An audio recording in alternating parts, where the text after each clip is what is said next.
2014-09 to the next to the end, next to the last with Resolution 2014-22. Since I'm going to have to be recusing myself, we can hear both of, I won't have to be in and out of the meeting.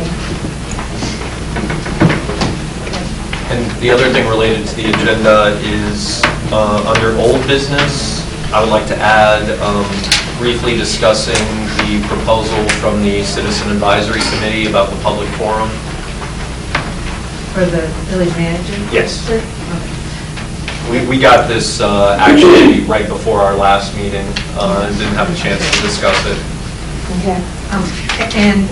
When we discuss the budget, I would like to take some time, as I said in the email, to talk about Ellis Park in particular, but I'd like to take a few minutes to talk about green space during that time. Your prerogative as a council member. Okay. Do you want to review the letter? Yes. Okay, well, we have a letter supporting funds to repair the Gaunt Park baseball fields from Michael and Lee Duncan. Rick Donahoe wrote a letter offering a cheaper and better solution to building a bridge across the spillway at Ellis Park. We received an invitation, as Brian mentioned, to the Mills Lawn Arbor Day, and there was also a letter from Don Johnson about the Vega Spring Net thing. Is that on the net? I think That'll be citizens' concerns. Citizens' concerns. One other item that was in the petitions and communications that we probably should move to new business is the request from the Community and Youth Collaborative of Yellow Springs for parking for street fair, because there are actually two groups that want to use that parking lot. So we probably need to figure something out. Yeah, sorry, I skipped over that one. That's my fault. Okay. So we'll move on to public hearings and legislation. Second reading and public hearing of ordinance 2014-03, returning easement number 5 to the village from Glen Helen. Okay, whereas the Village of Yellow Springs requires a utility easement along a parcel of land owned by Antioch College Corporation, the legal description attached is Exhibit B, and whereas Antioch College Corporation has agreed to grant said easement to the Village of Yellow Springs, now therefore the Council for the Village of Yellow Springs, Ohio, hereby ordains that Section 1, the Village hereby accepts a utility easement from Antioch College Corporation in a form substantially similar to the attached Exhibit A. Section 2, the village manager is authorized to execute and record the easement. Section 3, this ordinance shall take effect at the earliest period allowed by law. Thank you. Can I get a motion, please? So moved. Second. Kent, would you? Yes. Mr. Bonus from the Glen Helen Outdoor Education Center has suggested he'd like to see some language added to the agreement, and it doesn't adversely affect it in any way, so I just want you to know that with your permission I will add this to that agreement. It simply says, the easements contained herein replacement easement number 5 between the Village of Yellow Springs and Antioch College, recorded in the records of Greene County, Ohio, volume 324, page 146, which hereby is terminated in its entirety. Now, this is a repeat in a way. It's redundant because we've already done this. This just reinforces it in another place. And I'd like, with your permission, I'd like to include that. Okay, sounds good. Could we get a motion to include that? Do we need to? You actually don't need to, because the language in the ordinance states that in a form substantially similar to, so you're good. Okay. Do we want to hear from review from Nick? A brief review. We have a lot of people here who may not be aware of this. Nick, would you give us a thumbnail review? It might take 2 thumbs. Okay. Nick Budis, Director of Glen Helen. What this easement accomplishes is allowing for the water line between the village water treatment plant and the Village of Yellow Springs, which runs through Glen Helen, and also allows the village to access that water line and electric line. And it's it's an important piece of buttoning up the different agreements that affect the Glen in advance of placing our conservation easements on the property. Thank you. And this has been reviewed with our legal counsel and with our staff, and everybody's absolutely fine with it. This is a public hearing. If citizens have a comment, come forward, state your name, and 3 minutes for comments. Any comments? Seeing and hearing none, I'll bring it back to council table. Judy, would you please call the roll? Yeah. Hausch. Yes. Sims. Yes. McQueen. Yes. Asplin. Yes. Winthrop. Yes. Now we're moving on to an emergency reading and public hearing of ordinance 2014-08, approving a 2014 capital budget for the Village of Yellow Springs and declaring an emergency. Okay, whereas ordinance 2014-07 was adopted to make appropriations for current expenses and other expenditures of the Village of Yellow Springs, whereas the Village Council makes supplemental appropriations to reflect adjustments which occurred throughout the fiscal year, and whereas this ordinance is hereby declared to be an emergency measure necessary to preserve the public interest and provide for special emergency in the operation of village services, such emergency being the urgent necessity to provide for legitimate expenditures and amend the annual appropriation. Now therefore the Council for the Village of Yellow Springs, Ohio hereby ordains that, Section 1, to provide for expenses and other expenditures of the said Village of Yellow Springs during the fiscal year ending December 31st, 2014, the following sums are hereby set aside and appropriated as follows. Section 2, that there be appropriated from the general fund. The current budget is $2,897,488. The supplement to that is $265,133, making the amended budget $3,162,621. Section 3, that to be appropriated from the following special revenue funds. The current budget is $1,115,510. The supplement is $424,433, and the amended budget is $1,539,943. Section 4, that there be appropriated from the capital projects fund. There was actually no current budget, so the supplemental is $302,300, and the amended or current budget is $302,300. Section 5, that there be appropriated from the enterprise funds. That total is, the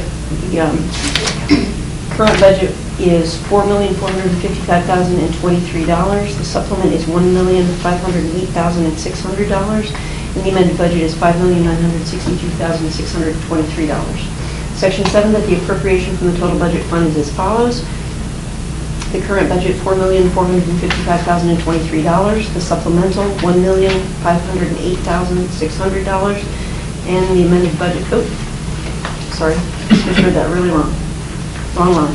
Current is $8,468,021. The supplemental is $2,500,466, and the amended budget is $10,968,487. Section 8, the Finance Director and Village Manager are hereby authorized to draw warrants on the Village Treasury for payments from any of the foregoing appropriations upon receiving proper certificates and vouchers therefore.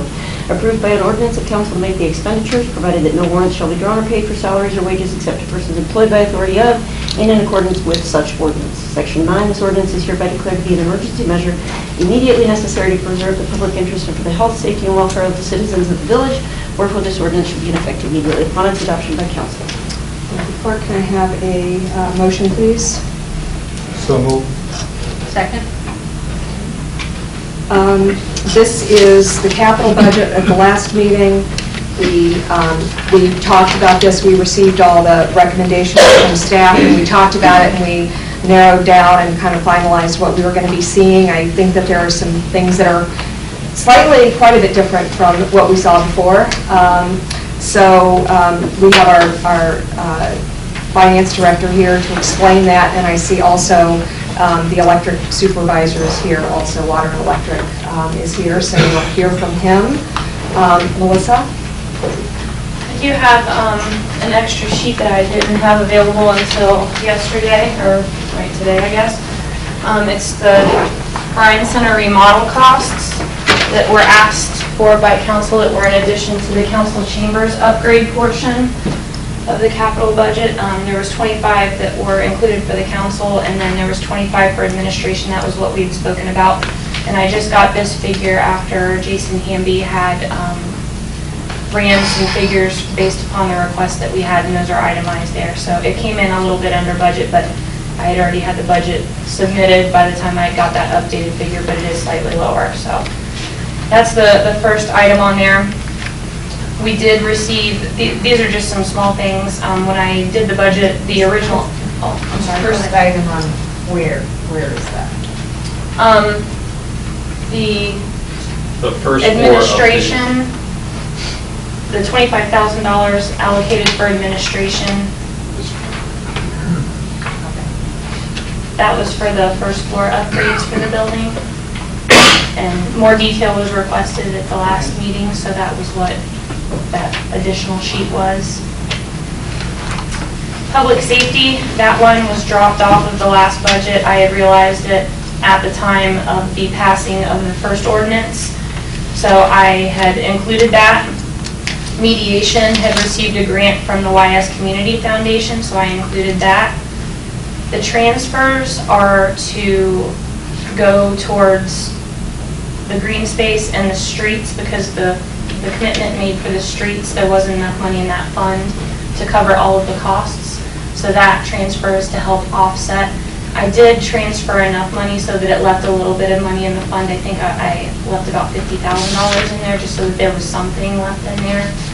In which fund? The streets. The streets fund? Yeah, there wasn't enough to cover everything that was appropriated this year, so I did transfer enough so that there would be an extra 50 remaining in that fund. And the total, it did not yet copy. It's on the next sheet. You have two sheets. Yeah, What's the next sheet? one was a description, one is the actual ordinance, and another one I had some notations made out to the side, and I think that that's the one that copied strangely in the packet online. I can see it. It's one of your last sheets, Mary Ann. We found that when the Excel spreadsheet converted into a PDF, it caused a few problems, so my printed version was different versus the PDF version that ended up in the packet. Actually, you can see it on the first page. That amount. Oh, the 3 million? That's parallel to this, yeah. So that's the general fund section. In the special revenue Can I funds, ask a question about the general fund? Yeah. What is the projected deficit now that we have this figure for the general fund? we had in the general fund, we had $1,977, not $1,977,107. So that's going to push us in a little bit. Sorry. The deficit is 1 million? No, that was the fund balance. How much Maybe more I'm not are we How much understanding. more are we spending when you're doing? For the operating budget, this is still fairly complicated to me. So are we talking about the operating budget, or? This that's has not? got capital all mixed in. This is capital mixed in with operating budget. I think that at the end, when the first ordinance passed, I think that we were going to dip into reserves about $200,000 before we spent any out of capital. So has that increased because of any changes you've made? Yes. By about how much? Well, all the supplementals that we're making are $2.5 million, but part of that though is the transfer, which helps support. So actually the transfer, which is in there, kind of, it supports streets, so it's basically kind of duplicated in the ordinance because the money has to be allocated from the general fund, and then it's also being allocated again down in the special revenue funds. So it's kind of duplicated, which kind of skews the numbers just a little bit. But I didn't update all of the fund balances with everything. I think that there was a sheet in the last, I can't remember, not that one, but there was one in the last packet when we were passing the budget, which had all of the capital projects on that and how that would affect all of the fund balances. So that was provided, but I didn't rerun it for tonight's packet. Now, in Kent's newsletter, he said that at least he had been understating our cash balance, saying we had thought we were carrying a $6 million cash balance, but we're actually at about 7.5 Yes. million? Yes. Was that spread across different fund balances, or was Yes. it? The Okay, majority of it sits in the general fund and the electric fund. okay. So, but the That's aggregate everything. went up by 1.5 million from what we thought we were working with. Yes. That wasn't as a result of anything that happened last year, it was just misstated. Audited. Yes, after all of the books were ran through and closed out for 13, that's where we sat. Is it fair to say that there's not a clear distinction between the operating budget and the capital budget, and they're sort of mixed in there together? Yes, they are mixed in there together. Everything that you see on the left that's the current budget, that's only operating costs. All of the changes that we're making aren't all necessarily capital projects. Some of them are different things, like the $13,500 from the police department that was dropped off of the 4,000 line Excel spreadsheet. The small grants that mediation received and youth center received. So there are some other smaller things that are kind of mixed in. Once we get back to the enterprise funds, there was quite a big change in the electric fund because there were some power costs that were paid for, and there were 13 power costs that were paid for in 14, so we had to supplement the budget to be able to support that this year. So if you look to the left, the current budget, that's just operating costs. Yes. Well, that's income. Okay. Yeah, so you approved an operating budget already, $8,468,000. Tell me if I'm wrong, Melissa. Yes, that's Okay, correct. and this supplemental appropriation adds another Yes, I'm good. 2.5 Yeah. million in capital projects. So we end up with a year's budget of just a hair under $11 million. And that is a deficit budget, and I don't know if I can tell you off the top of my head what the deficit is, but we'll get the number for you. Yes. But, I mean, to me, when I'm looking at this, if we have an operating budget that's deficit, that's a big distinction between money that we're intentionally putting into capital improvement. Right. Yes. Which we do. I mean, that is definitely true, that we do have an operating budget deficit. Yeah. And that's my point for the audience. We are in an enviable position. Most cities would be thrilled to death to have 6 months of operating costs in the bank. And we don't. We have more than that. We have, instead of 6 million, or 5.5 million, would be half of our budget. We've got 7.5 million.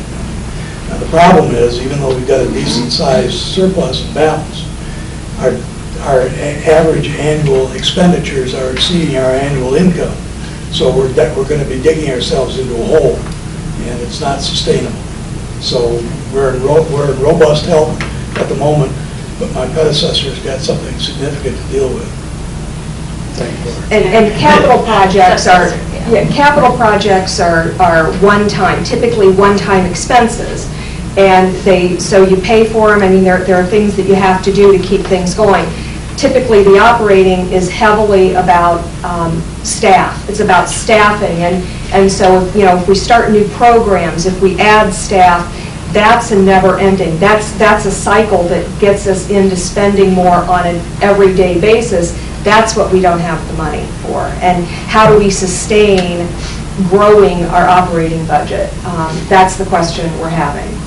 And it's my understanding also that these fund balances have been increasing intentionally so we could have capital, so we could do some projects that need to be done. And part of what we did with the levy, the first 5 years of the levy, is we did put money. Part of the way that levy was presented was for money for particular projects, particular things, like the pool, like the library. So we don't know who you are now. I know,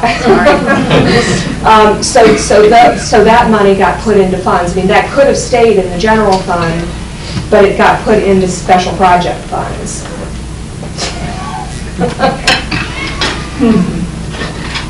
So, there's definitely some other projects. I think we need some things. I know you want to talk about, that would be in the next, or the Parks and Rec Improvement Fund. I think that's what you want to talk about. Okay, in the special revenue funds under street maintenance and repair, from the last capital budget, that included, that figure, that 424,433 includes the extra 12,000 for the sidewalks that was requested. There's $1,000 in there for the Bryan Center Youth, that was a grant from the HRC, so that brings that total to 425,433, which I will update that. I noticed that while Judy was reading that off. If we flip to the second page, in the capital project funds, all of these match that capital budget, except for the Parks and Recreation Improvement Fund. It includes an extra $25,000 for the ball field reconditioning. So that was not on the capital budget, but was talked about and included. That's the 82,000. Yes, That includes the- yes. And that includes, that's 35 for the skate park. It's $35,000 for the skate park, $20,000 for the pool shade, $2,500 is, and also an additional expense, which came as a result of the pool being drained and the bottom needing to be painted and reconditioned, so an extra $2,500 was allocated in that area for the pool. So those were the two differences, the pool floor reconditioning and then the ball field reconditioning. So it's an extra $27,500.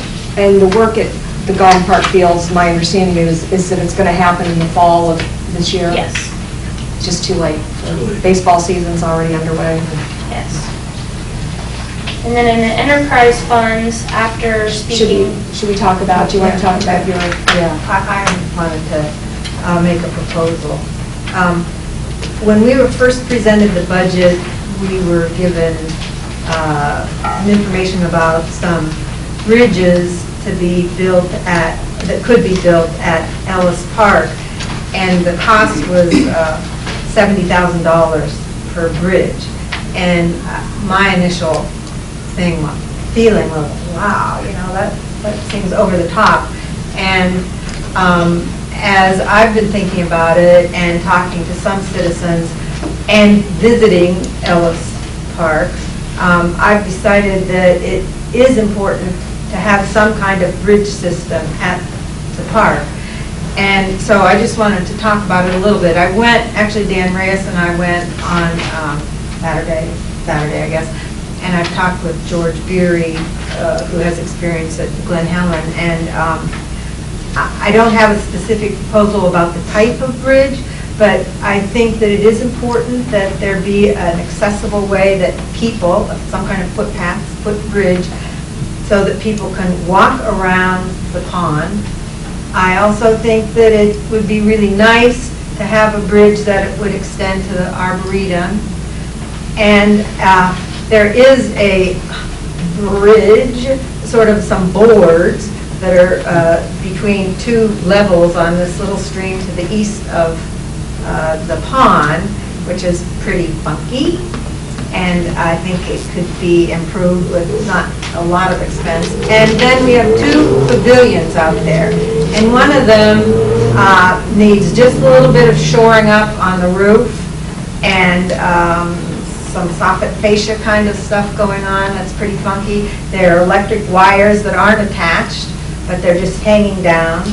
And I'm feeling, especially given the fact that Antioch College is rightfully redesigning the golf course, which has been treated as open space, and that was 30 acres, that it behooves the village to be looking at the kind of green space we have within the village, especially what we own, and make that really usable. And so I'm suggesting that we put $25,000 into a fund for upgrades at Ellis Park, and that the Public Arts Commission can work with other interested citizens, and I have the names of some people who I think could be used as in consulting, to develop a plan for Ellis Park that does some upgrades without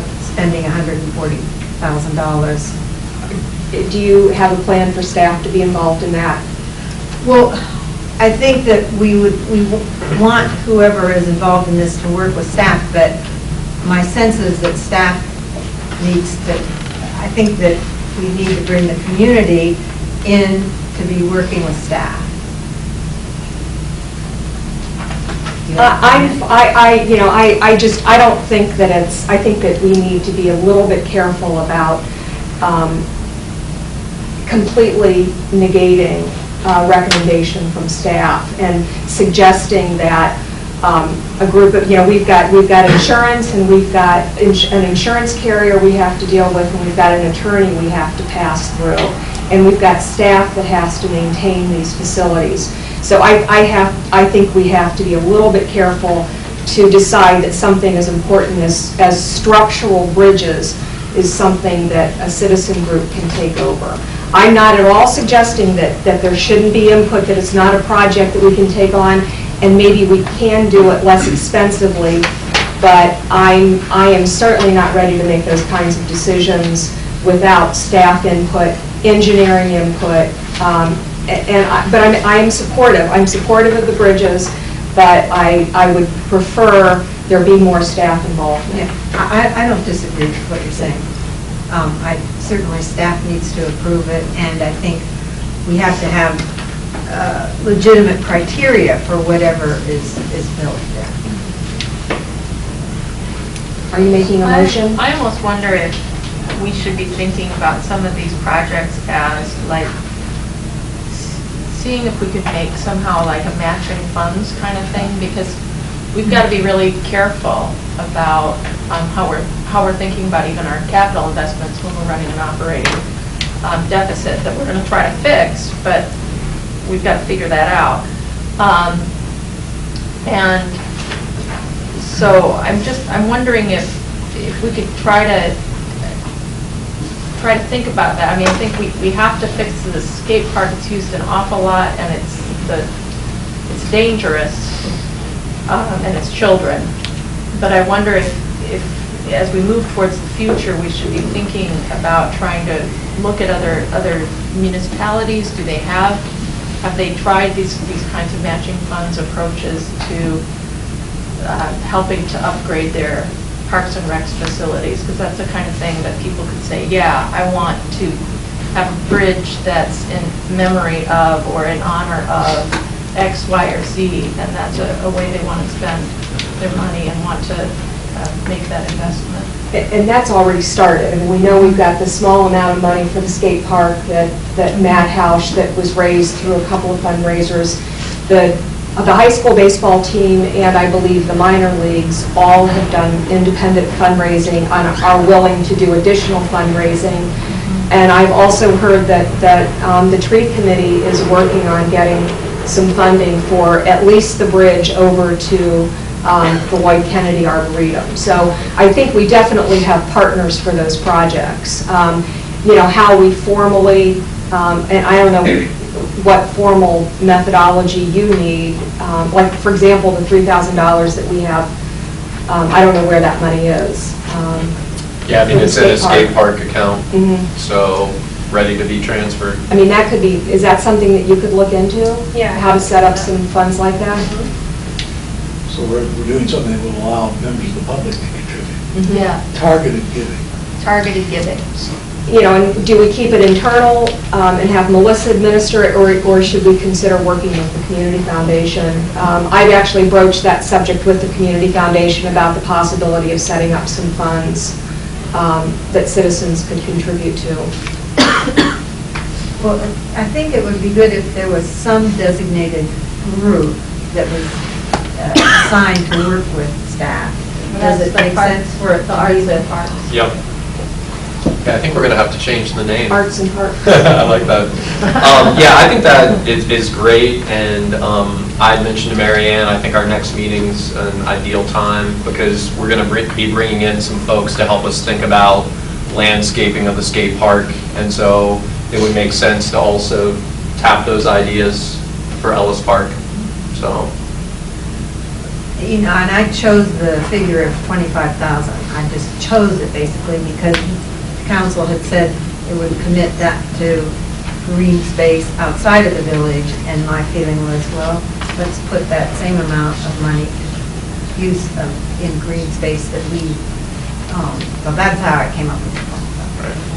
And I should say Jason Hamby is also attending the Public Art Commission meeting, so so he's actively involved in that, so. So Mary Ann, did you make a motion?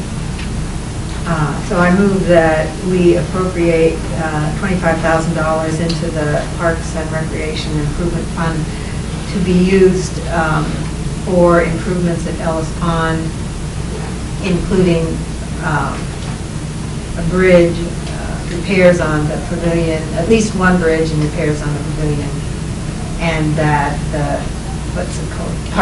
Public Arts Commission be tasked with working with the staff and the community to work on a design for this, as well as other funding sources. That's a long... That's a long motion. Should we get all that, Judy? Want to repeat that last part again?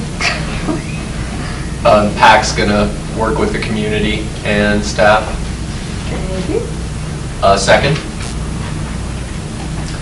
All those in favor signify by saying aye. I might want to hear from. Oh, okay, citizen Seems like comments. something people care about, I'd love to hear what. Yeah, I would, Absolutely. state your name and you have 3 minutes. Hello, I'm Adrienne Cheshire. I'm with my father, Jimmy Cheshire, here. I want to thank you for bringing up Ellis Park. I really would like to urge the council to please consider this. You had mentioned, talking about the skate park, it was important to invest in it because you have dangerous areas where children can get hurt and they can fall and they can hit their heads on cement, which is exactly what happened to my father on July 7th, 2013, last year, the day after we celebrated his birthday. He went to Ellis Pond to walk the dog. He maybe got 20 feet out of the car and crossed a bridge that, is there. It's broken. We've all crossed it. It's not good. It gets really slippery when it rains. And he fell. And he hit his head very hard. And he cracked his skull open. And according to the family that was there, the only family that was there, luckily, he tried to get out 2 more times and fell again, both forward, hitting his head a second time, and backwards, hitting it a 3rd time. And they could hear his head hit the cement bridge from the second pavilion where they were, the crack of his head. If they had not been there and had not pulled him out, he would have been in the water without anybody around. And I may not have him here. We were lucky with them being there. We were lucky that the police took him to the hospital. We were lucky the ambulance came. We were lucky that there was a neurologist there. We were very, very lucky. T-Ball was very, very lucky that my dad was still here today. And I'm very grateful, but I'm scared that's going to happen again. My parents both work at Wright State, where they have excellent insurance. And if they had not had excellent insurance, they would have been responsible for the nearly $500,000 worth of just hospital, ambulance, helicopter ride bills. He was in the first hospital, Kettering, or Xenia, then we had to fly him to Kettering.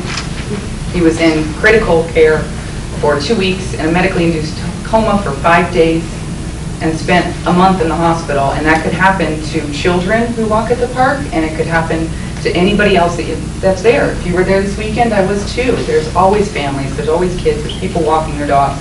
We've all crossed it. And it could happen to anybody, and if they didn't have that insurance, they would have $500,000 that they had to take care of. And that is a lot more than $25,000 or $70,000 for a bridge. And I know, having worked in a lot of these different communities for the Chamber, Glenn, how expensive and hard it is to get capital funding. But when you're in a situation like this, you have to think about not only improving the green space, but protecting the village. We're very lucky. Everything that happened turned out so well, and I'm sitting here with my dad. But I do want to make sure that we pay attention to the fact that we may not be lucky like this ever again. Thank you, Adrienne. Thank you. Glad to see you here, Jenny. Thank you. Glad to be here.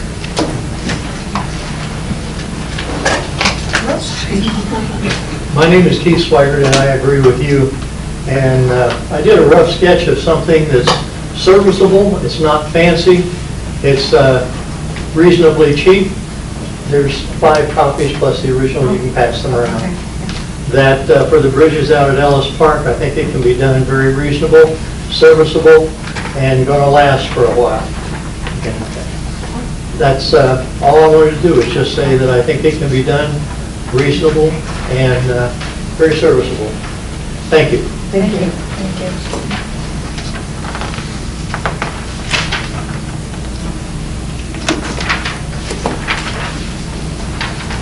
Okay, any other comments?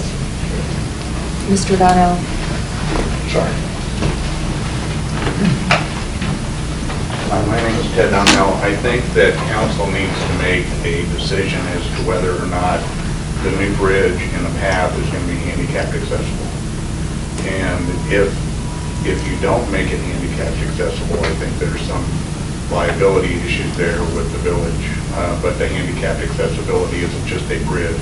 You've got to have a path. You've got to have a path from the bridge to the bridge. Got to be certain walkable surfaces and things like that, which is going to increase the cost.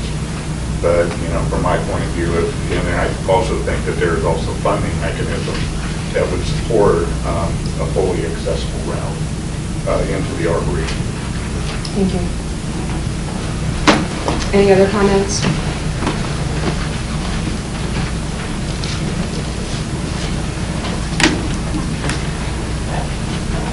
Hi there, my name is Summer McGuire, and are you going to say anything? This is Maddie McGuire. We're basically here in support of Coach Jimmy. So we second everything that Adrian shared. We're just one of the many faces of community members who love this community, who love its parks, who love its T-ball program, and who want to see all those things thriving and vital and, most importantly, safe. So we're grateful for all those blessings that came together on that day to make sure that that man's sitting right there and is here with us.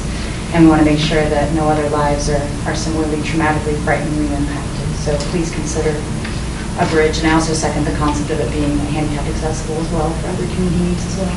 Thanks. Thank you. Let's bring it back to council table. All in favor of the addition of $25,000 to the Parks and Rec Improvement Fund specifically for Ellis Park, signify by saying aye. Aye. I guess, okay, I'd just like to, given the issue of ADA compliance, I think part of the task should be talking to our attorney. Because right now, there is no path. So, and what exists right now clearly is not ADA compliant. So I think that needs to get taken into, factored into. But it's just like any other construction. When you do it, that sets things into motion. That's why I'm saying I think we need to be looking at that and talk to our This attorney. feels like something that I think we could use that $25,000 as kind of seed money as a fundraiser. If people feel strongly, I just think we're going to need that. I want to protect the village. I also want to protect the village financially so that we're not just running through everything. So if we can, I would really like to figure this out, and I'm really hopeful that the Parks and Arts that are now going, which is not accurate, the Public Arts Commission can help us to figure out how to solve this problem. We're a problem-solving community. I think we can do it. Yep. Thanks, Lori. And I guess we still have the enterprise funds to get through. Melissa, do you want to review those now? Yes, we did, after review with Johnny, because when I had done the original budget, the operating costs, I found that there were some encumbrances from last year where there were bills paid in last year, so we added an extra $700,000 as a cushion for power cost, just because we felt confident that the electric fund is a very solid fund, and it's going to allow us to just do one supplemental appropriation for any power cost to cover what was paid for this year from last year, as well as just provide an extra cushion in case there's any sort of fluctuation in power costs and increase. So it would cover that for the whole year. We also included, I think it was an extra 15 for new employee here. There are 3 new electric crew employees, and Johnny had requested that we include an extra $15,000 for some of the new employee gear. I think that the climbing gear in specific was like $2,000 a person. And they need enough to cover for 3 people along with some other items. So we did increase the electric fund by that amount on top of the capital projects that were already allocated. If we look at the water fund, the $225,600 was from the capital budget list that we had. There's $20,000 in there that covered from a truck that was already paid for. It was another one of those costs that happened last year, was approved last year, but was paid for this year. And for some reason in the year end, the PO for that truck was closed out and the money was released. So it's just reappropriating it after the purchase was already made and it was from last year. So that's to cover that. I tried to make sure that anything supplementally that might need to be addressed on the horizon, I was able to take care of it in one shot. And then in the sewer fund, Joe Bates had included an extra $20,000 for 2 roofs for the water reclamation facility that he had discovered since in the last few weeks that were bad. I'm not sure the exact situation of the roofs. I'm not sure if you know Kent or not, but Joe had approached me and requested an extra $20,000 for replacing 2 roofs at the water reclamation facility. I guess that he was going to get a better deal if both of them were done at the same time versus one at a time. So that's why he asked that they both be done in this year. And then the solid waste fund, $42,000 to cover bills from last year that were paid in this year that I also realized. So those were the differences in the enterprise fund on top of the capital projects that mirrored the capital budget that everybody looked at last time. So there were a few tweaks here and there. And it's my understanding that the reason we're hearing this as an emergency is because we're into construction season, and Jason especially, the guys need to know what projects that we're going to approve. They need to get moving forward, so that's why we're hearing it. Because this is actually the 3rd time we're seeing this budget. We had seen it first in February. We talked about it last week, so I feel comfortable with approving it in a single reading, and it will go into effect immediately after this vote. This is a public hearing. Johnny, did you have any comments? Congratulations on hiring 3 people. That's great. We've got a whole electric department that's going to be retiring soon, so it's great that we have new hires. This is a public hearing. Citizens that wish to speak, please come forward, state your name, and speak for 3 minutes, up to 3 minutes. Or less, yes. or less, yes. Hey, thanks. I'm Krista McGaw. I work with the Council on Land Trust, and I'm a resident of Yellow Springs.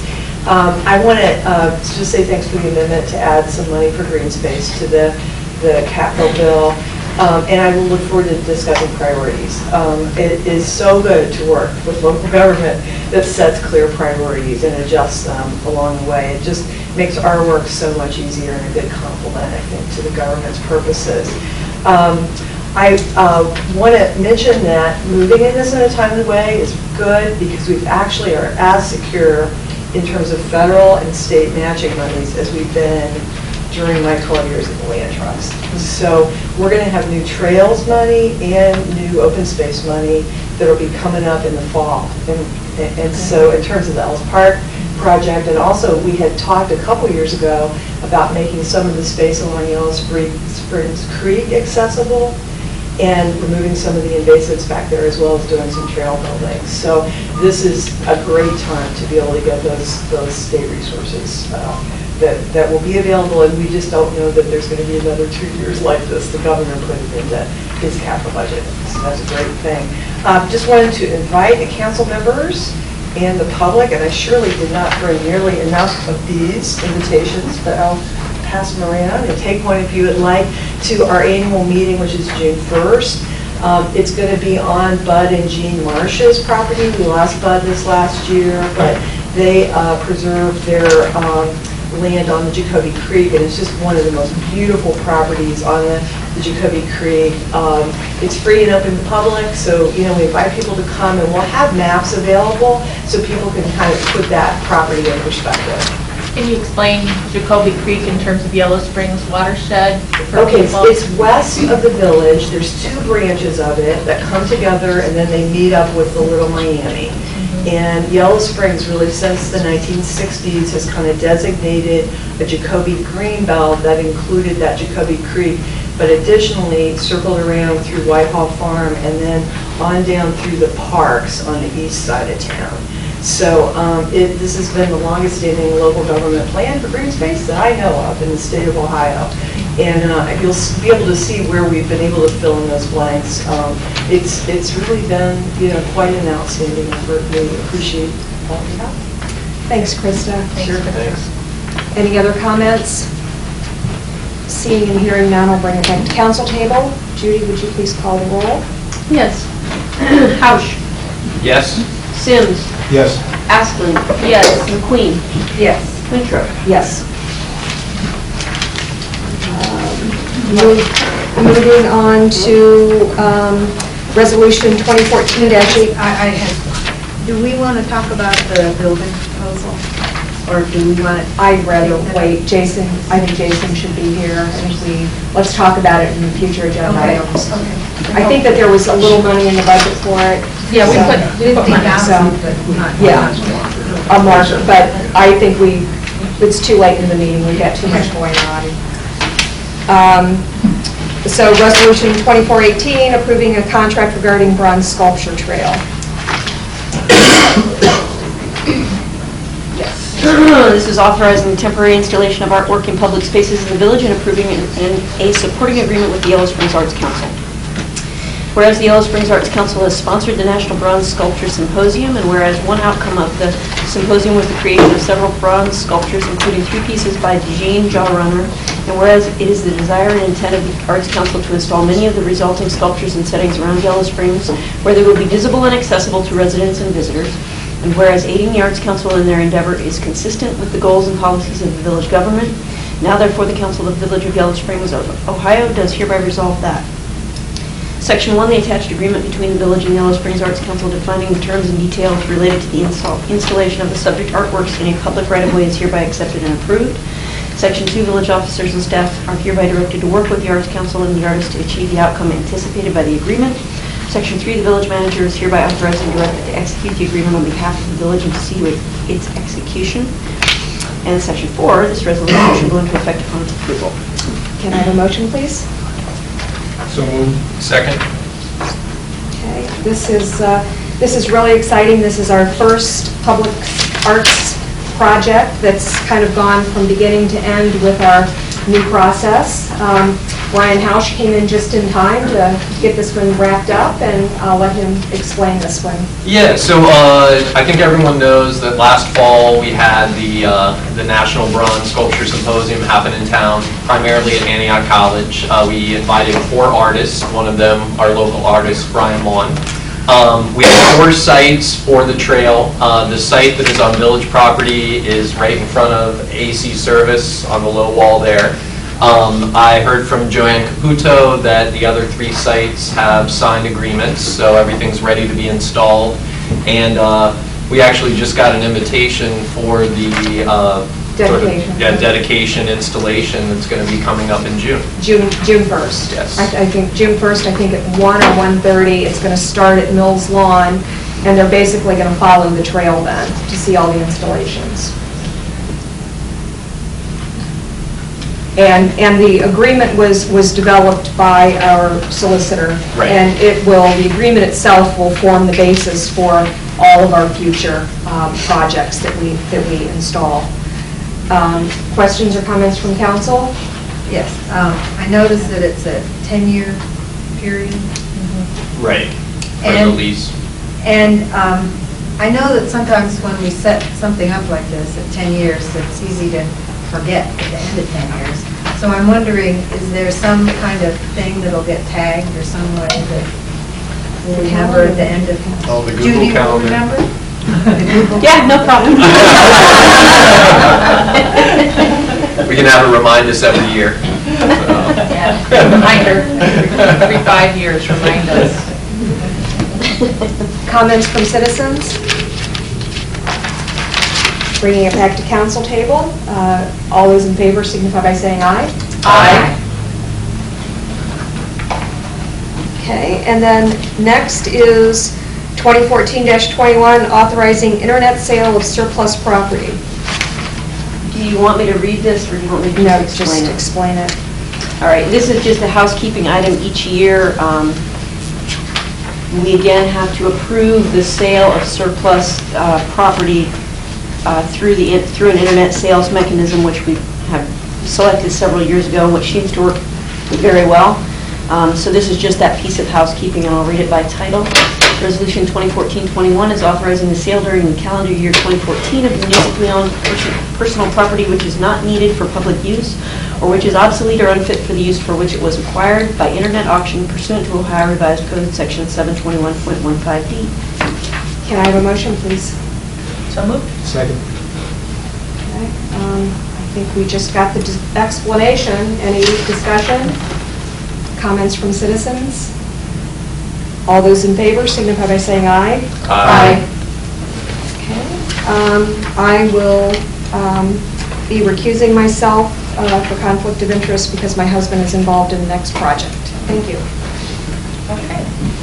And it's Planning Commission, so Lori knows all about it.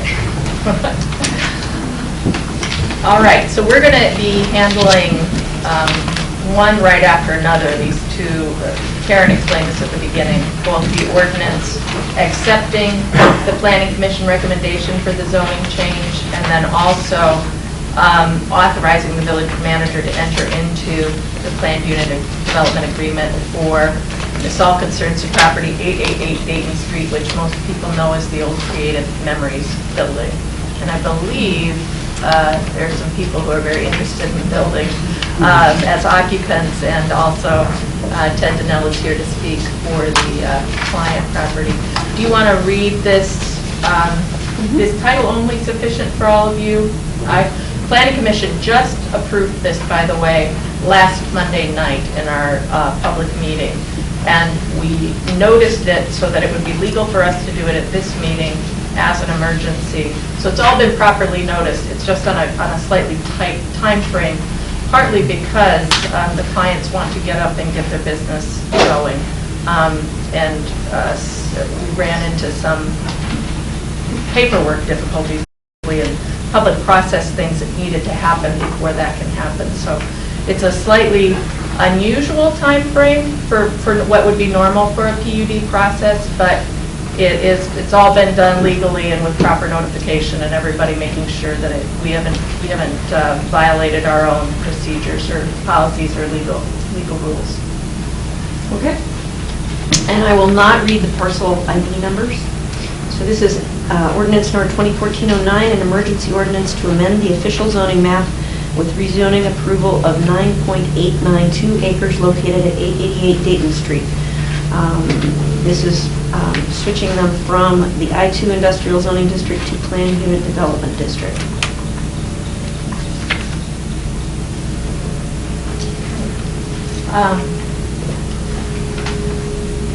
Kent, do you want to say anything more about this or the process or anything? Just that it serves our goal of developing the local economy, providing jobs, and constructive reuse of vacant space.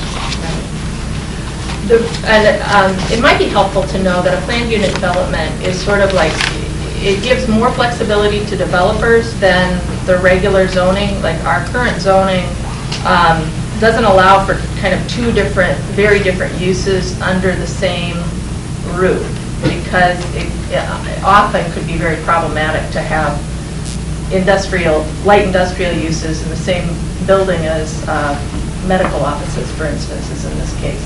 But this building is quite unusual, and so planned unit development has to give something back, and we believe this property is set up already to give back. It's got a lot of good features that Ted Donnell can talk about, as well as allowing this to be a creative, mixed-use kind of space. So we're moving it from a standard zoning to planned unit development under some fairly strict rules, basically combining kind of two of our zoning codes.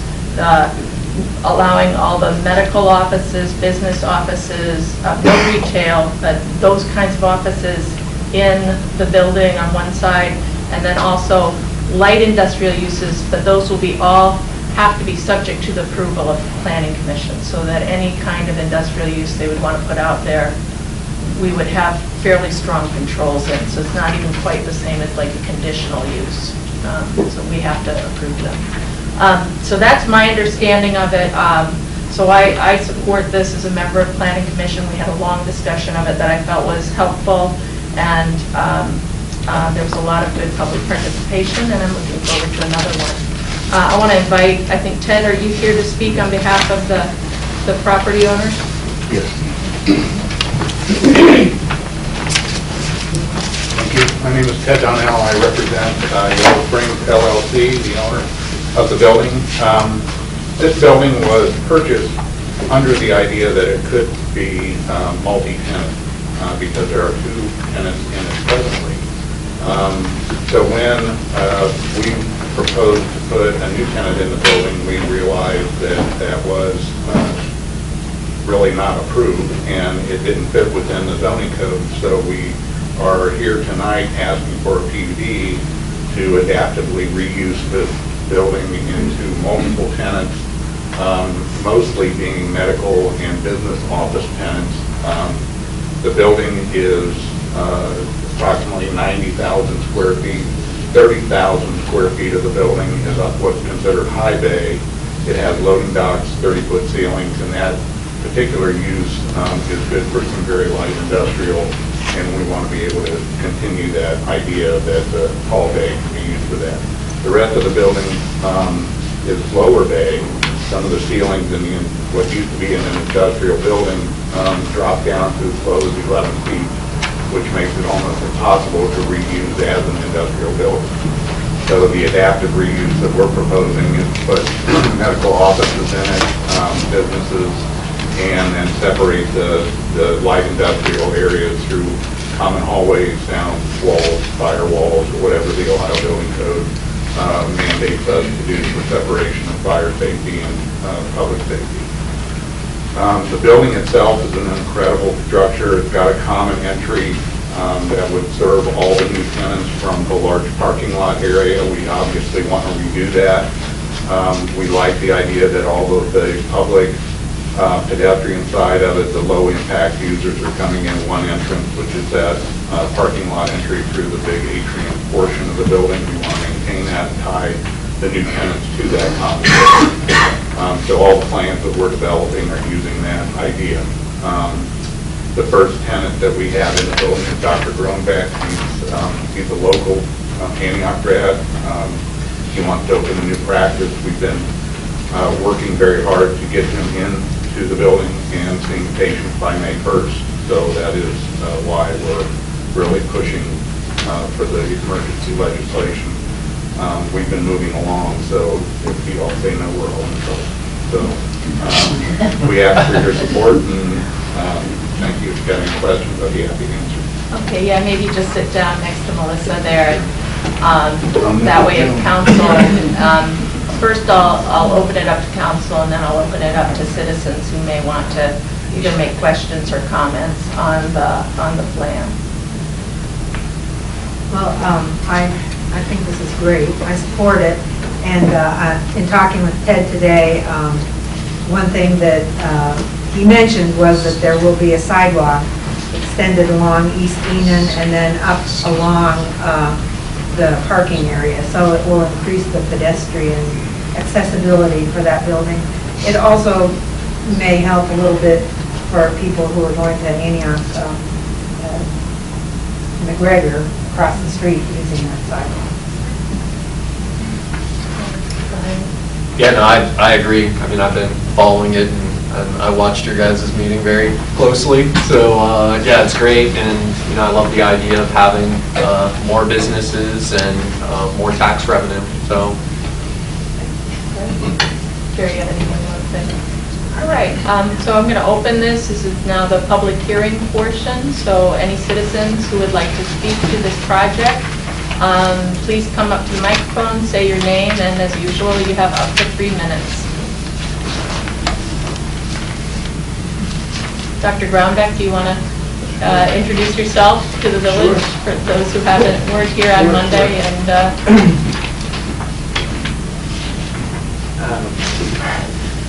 I'm Donald Groundbeck. I lived in this town for 10 years as Antioch student and then alumni, and only moved out of here because medical residencies just don't happen in Yellow Springs, Ohio. Not yet, at least. Here's hoping. But I want to come back because I love this community and love working with people. And we suffered a great loss, I guess it was about 4 years ago, when Wright State moved approximately 5 physicians out of here and haven't really had significant people move in to replace them. And so every time I say I'm getting somewhere near done residency, everybody says, oh, well, you've got to come back because we don't have any doctors. And I really want to and really hope that we can get through what I hope is my last roadblock, this construction and a lot of other challenges we have faced in this project. But it's a great space. Things are coming along beautifully, and I hope to be able to offer services to all of you. And open for any questions anybody has. A single plug for, there will be, assuming we get through all this and everything goes well, a grand opening ceremony on May 4th, Sunday 1 to 5. All are welcome. There will be some hors d'oeuvres for everybody coming and checking out how the construction is coming along and getting to see, hopefully, new medical space. Thank you. Wonderful. Thank you, Dr. Brown. All right. Yes, please.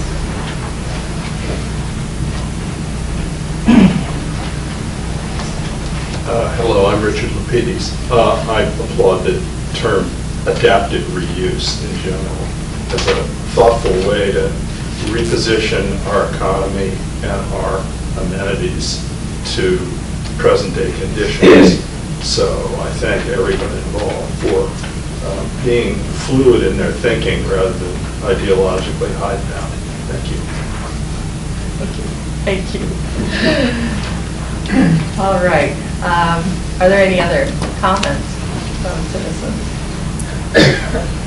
Okay, I guess I'm just going to go ahead and bring this back to the council for a vote. Do you want to call the roll? And we do need a motion. Oh. So moved. Second. All right. McQueen. Yes. Sims. Yes. Aston. Yes. Housh. Yes. Okay. So now we're going to do the sort of companion legislation for this, which is simply a resolution that will authorize the interim village manager to enter into a planned unit development agreement with Yellow Springs LLC.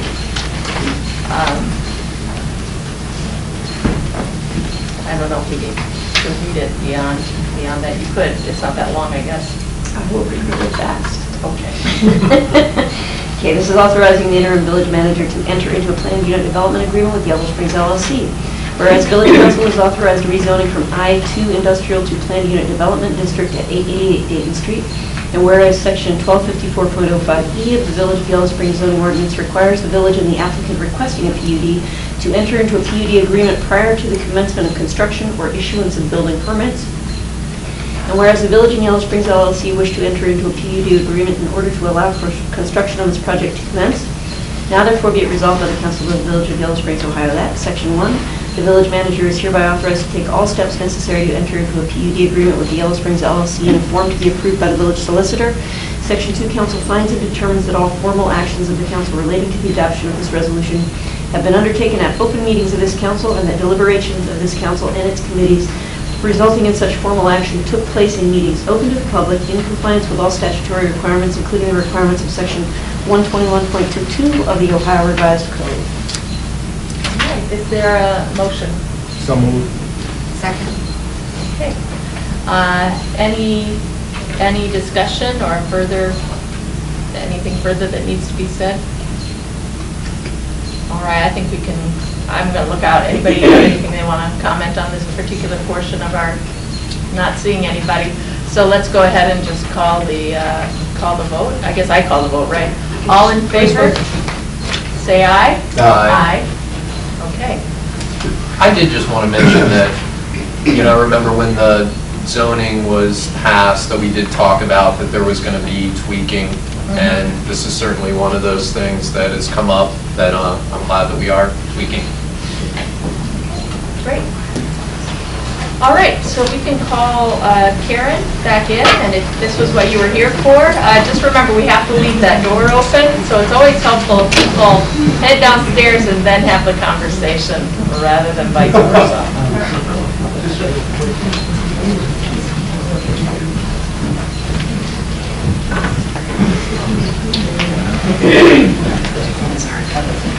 One thing I just learned as I was leaving the room from Sue Abendroth is that the meeting is being taped, but it's not running live. So, and I was able to Facebook people while I was sitting out there. I had to let them know I wasn't Facebooking during the meeting. Facebooking during recusal. Yes, yes. Now is the time of the meeting where we hear comments from citizens about items that are not on the agenda. Please come up to the front, state your name, and comments are limited to 3 minutes.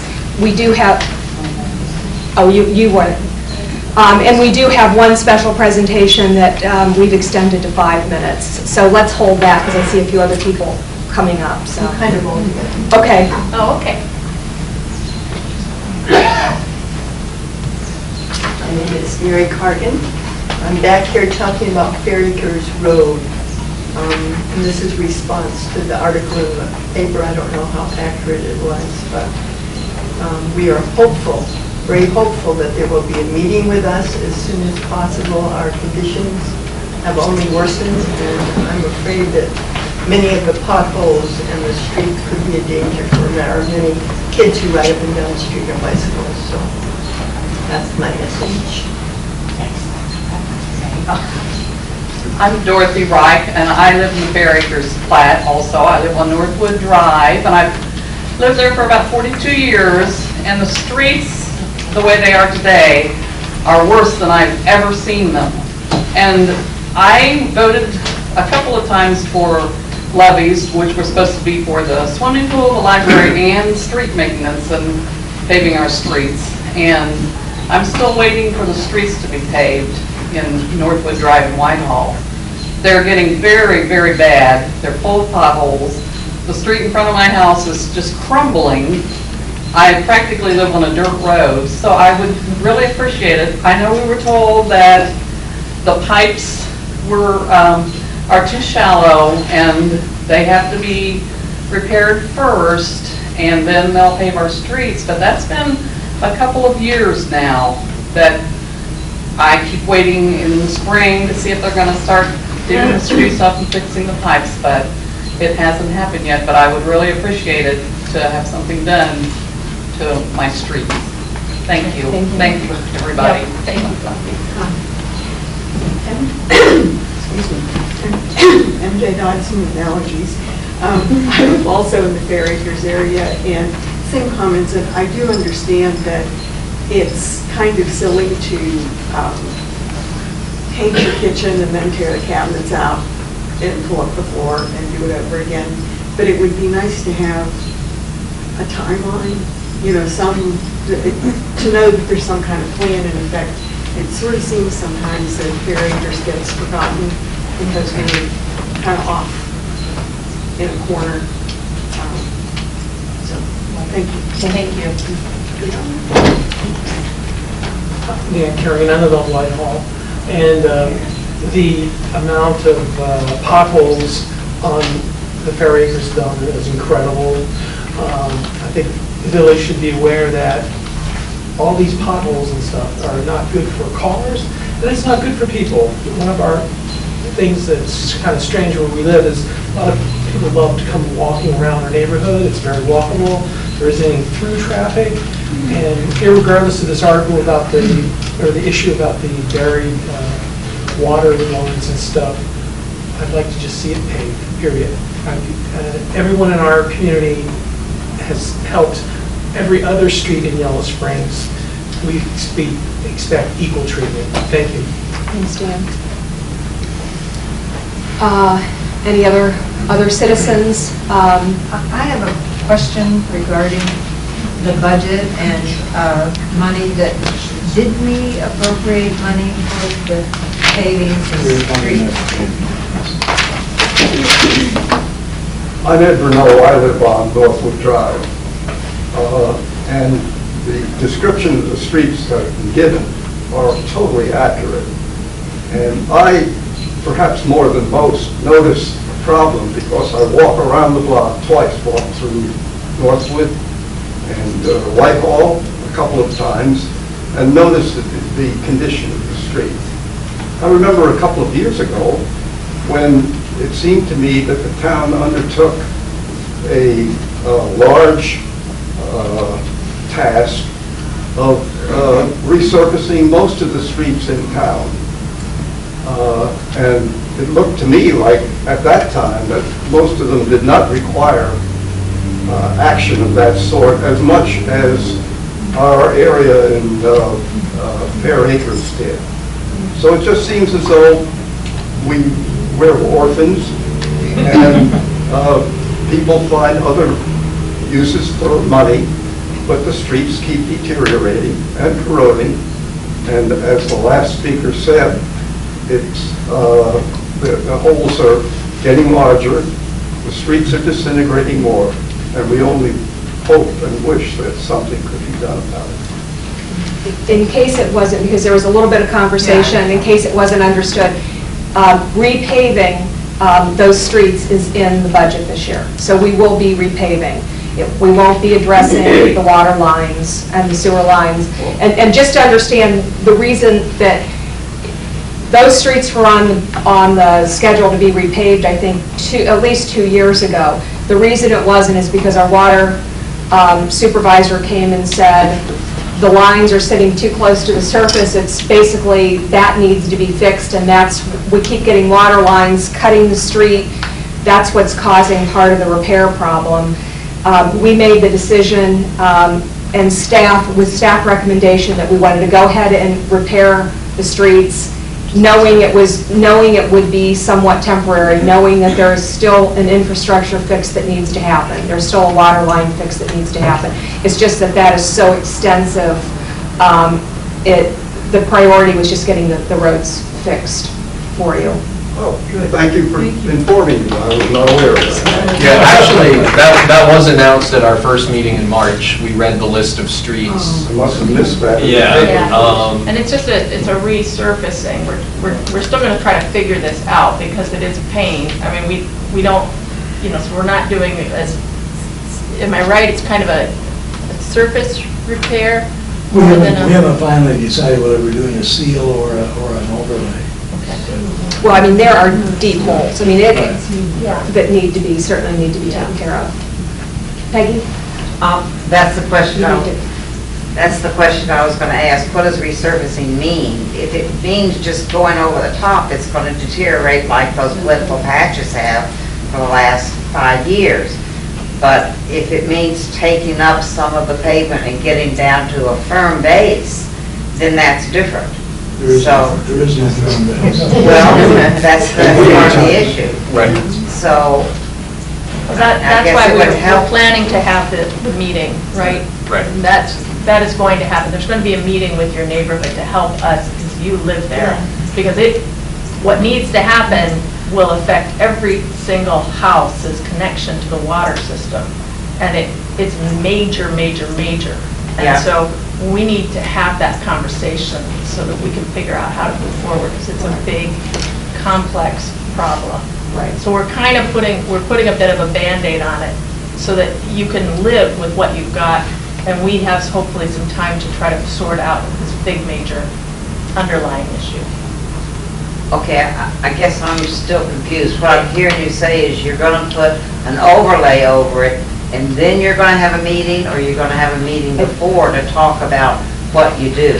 I think, given our agenda, honestly, I'm not sure I think that the goal is to get the road repaved, get the overlay done so it's safe, so the potholes are gone, so you have a nice, safe surface to drive on. The next piece of how we're going to deal with the water line infrastructure and the connections to the houses, which is a whole nother piece, I'd say maybe we'll deal with it sometime in 2014. I'm not expecting a meeting in another month. I'm expecting the meeting is going to be sometime later in the year. But we have committed to fixing the streets temporarily. That, no meeting about that. That's happening. I mean, really, a $150,000 paving project is a $1 million infrastructure project. Just so that people understand the scope of the project. Go ahead. Hi, I'm Audrey Johnson. My voice is shaky. I don't like speaking in front of a crowd of people. That's all right. I live in the same neighborhood, and I'm on the corner. And there's houses that have dug their own little trenches because they must be getting water from other people's yards, and it's kind of flooding them out, so they dig their little tunnel. And then when it rains, we kind of get flooded. Across the street, after it's rained, one day afterwards, that street is dry. We had a stream going for about 3 days. So if there's any patch jobs, it doesn't help us on the corner at all, or anybody else, because that water running down is just deteriorating what you're putting down. And then when the street cleaner comes around, well, he comes through with his brushes, and it really makes a worse mess because it digs up more of that blacktop. And they call me the street cleaner because I go out and I'm just shoveling blacktop. But I have no place to put it. So I have been calling the village to tell them, please come and pick it up. Because if not, it's going in the sewer. So that neighborhood is in terrible shape. And it's an embarrassing neighborhood.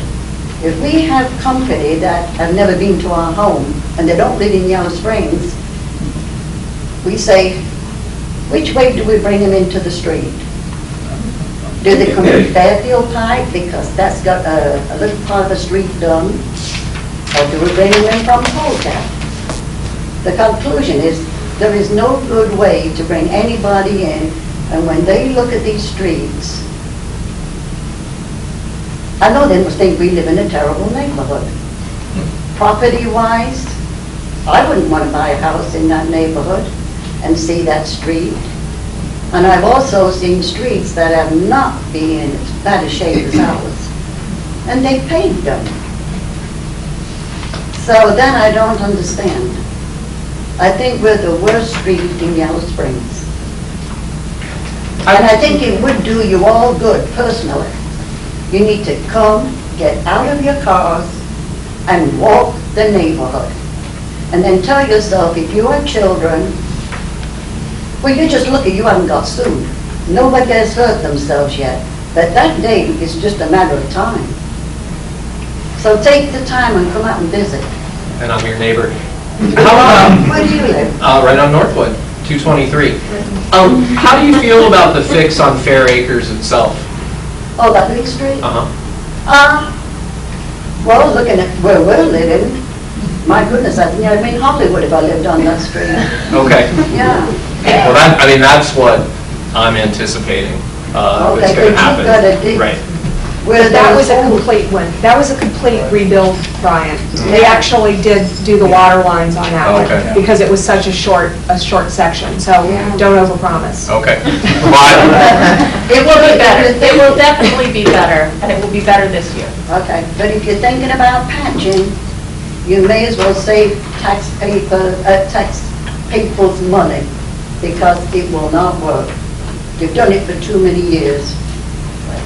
Okay, thank you. Thank you. Very quickly, Dan, please. Yeah, I want to take a second crack at Fair Acres. By the way, so they just did a skin patch on top of Fair Acres after they fixed the pipe and everything. Well, now, since our property is on Fair Acres, borders Fair Acres, we have that much of a 6-inch curb between the asphalt and our yard.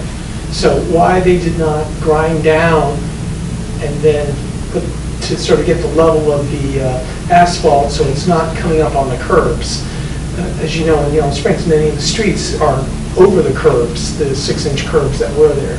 So, and then, as Marge very eloquently pointed out, you get more water rushing out into other people's into the property. Thank you. Thank you. Other citizen, I know that Dawn Johnson is here to present briefly on the, let's get Sue. Sue Abendroth first, and then we'll be you in.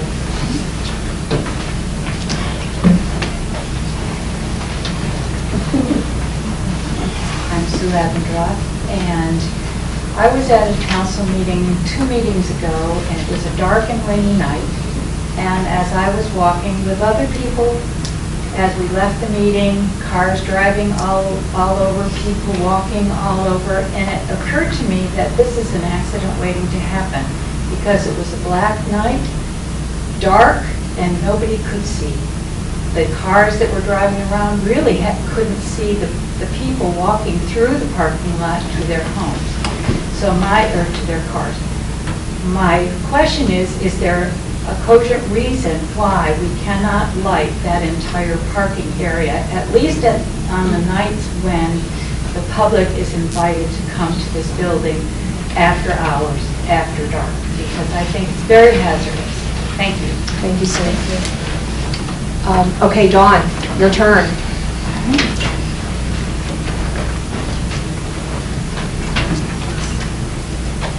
Amy, do you want to start talking? Sure. So my name is Amy Magnus, and I represent a consortium of citizens who are investigating potential investments that the village can make in telecommunications infrastructure and potentially utilities. So we are developing a grant to submit to the Citizens Institute of Rural Development. Now, CIRD, as they're called by short, places like Yellow Springs really resonate with them.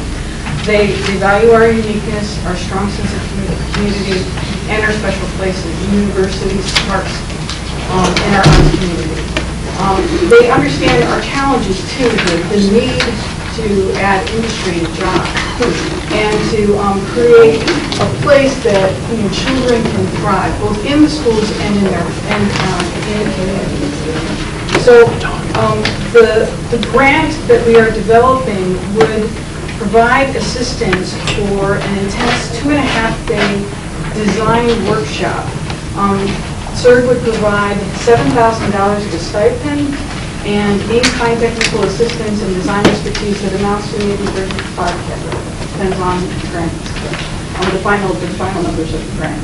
A successful grant needs to demonstrate expertise in designing and standing up workshops, and both Dawn and I and other people in the consortium have that experience. And we're developing the relationships with other people, with other institutions, organizations, nonprofits, and community that have this experience also. A successful grant also needs to address items like economic development, establishing a strong sense of place, and providing a leadership role to communities in the area. And we feel, especially through Rebecca, that we have a wonderful way of leveraging that. They're looking for support in terms of newspaper articles and maps, and we have a beautiful supply of that, one from Yale Springs News, and also from some maps that have been developed. We've got essentially an estimate of how many miles we're looking at in the village proper already, and a marginal estimate of how large of a project it would take to look at. So in 2004, the Men's Group conducted a survey which looked into municipal telecom. And we were really looking at utilities and whether this was feasible. And there was concerns about that. There were legal concerns, there were technological concerns.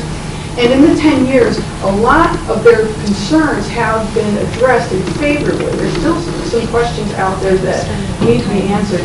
But their recommendation was a full feasibility study, and we feel the time is right to look at is to develop this study, and we feel that this workshop could be really key in essentially getting people excited about participating in the study and educating people about something that's very technologically based. Because we understand that we have to talk to people about what this means for the community, what it means for economic development.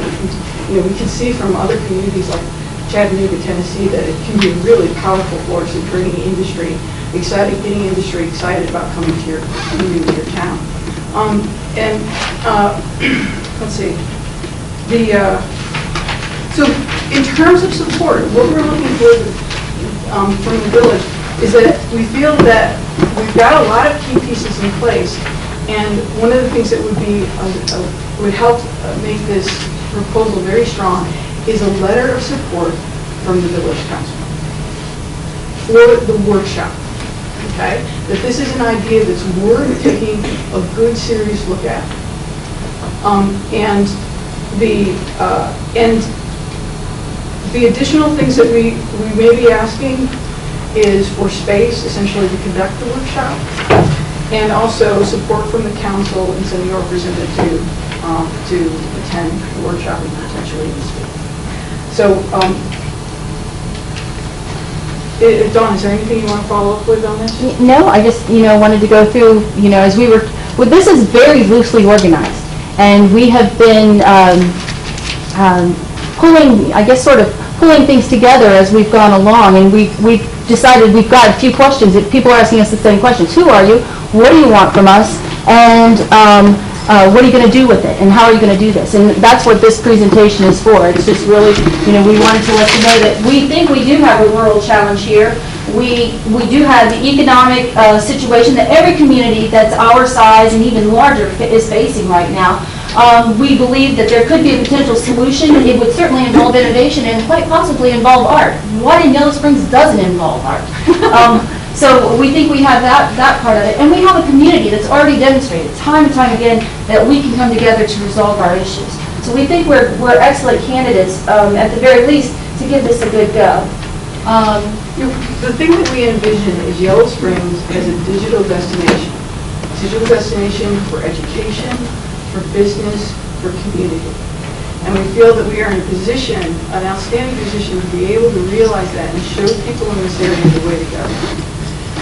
There's the risk, essentially, in investment of infrastructure, we feel for a long time period is low at this point.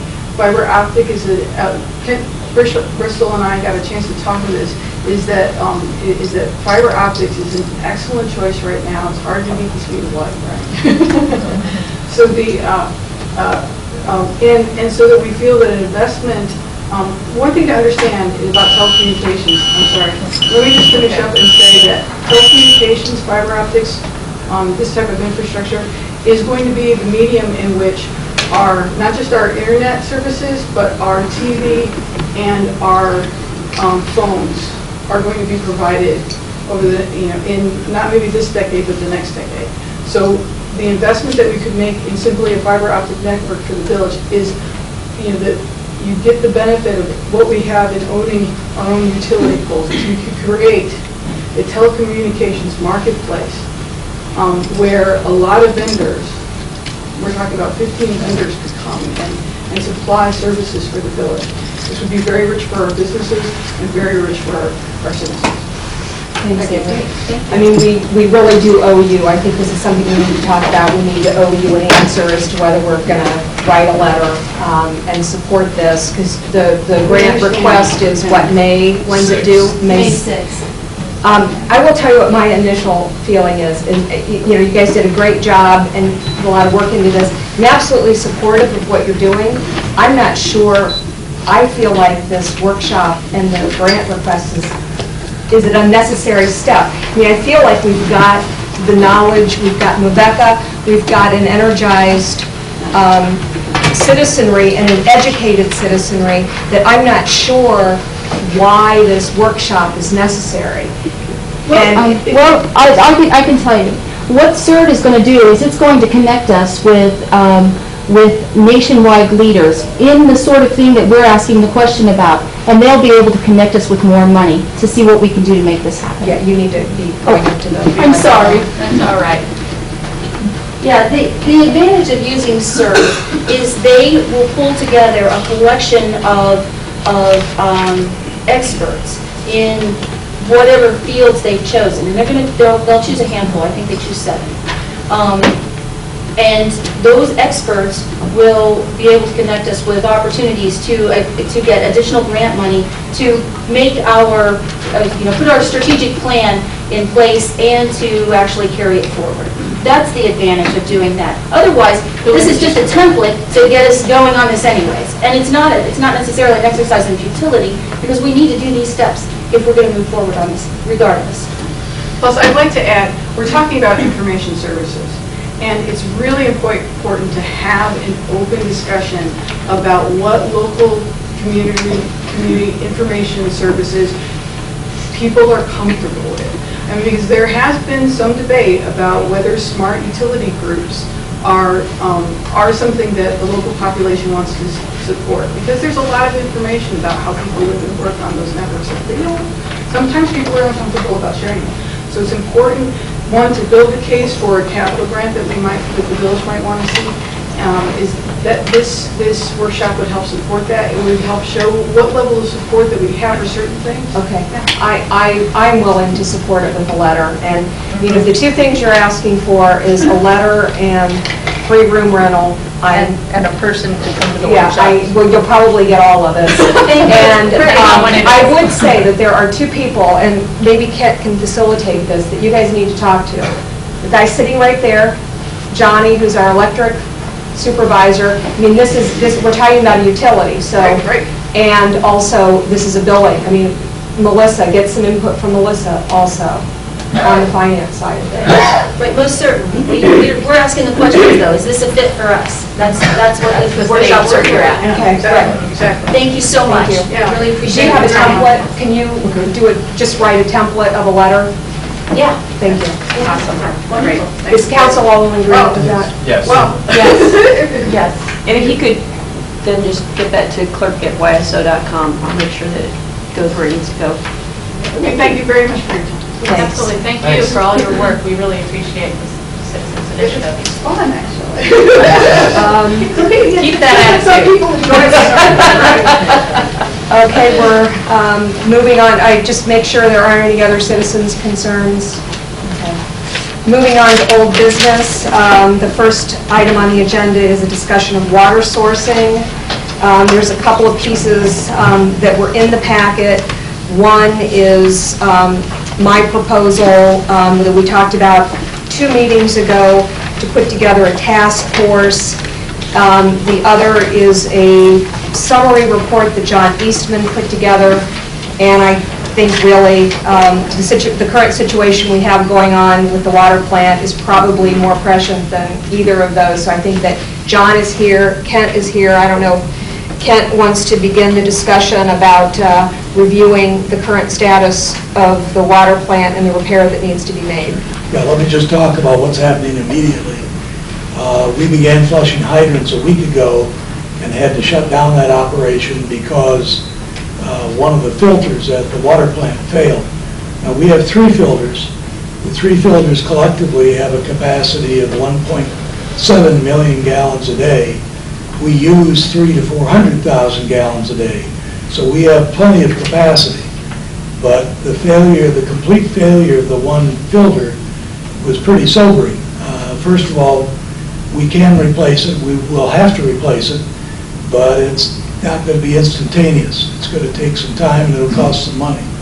The second point is, while that one is down, then we're a little more vulnerable than we would be otherwise. And it particularly creates problems for firefighting, as was noted in Colin Altman's letter that we got today. So we've asked people to conserve water. This is not a crisis. It doesn't mean you shouldn't brush your teeth. What it does mean is... Or take showers. Yeah. Keep showering. Cut your car washing to once a month or once every 2 months. Don't water your garden or your lawn if you don't need to. Use water where it's necessary, but be careful with it, please. And that will be the case for probably at least a couple of months.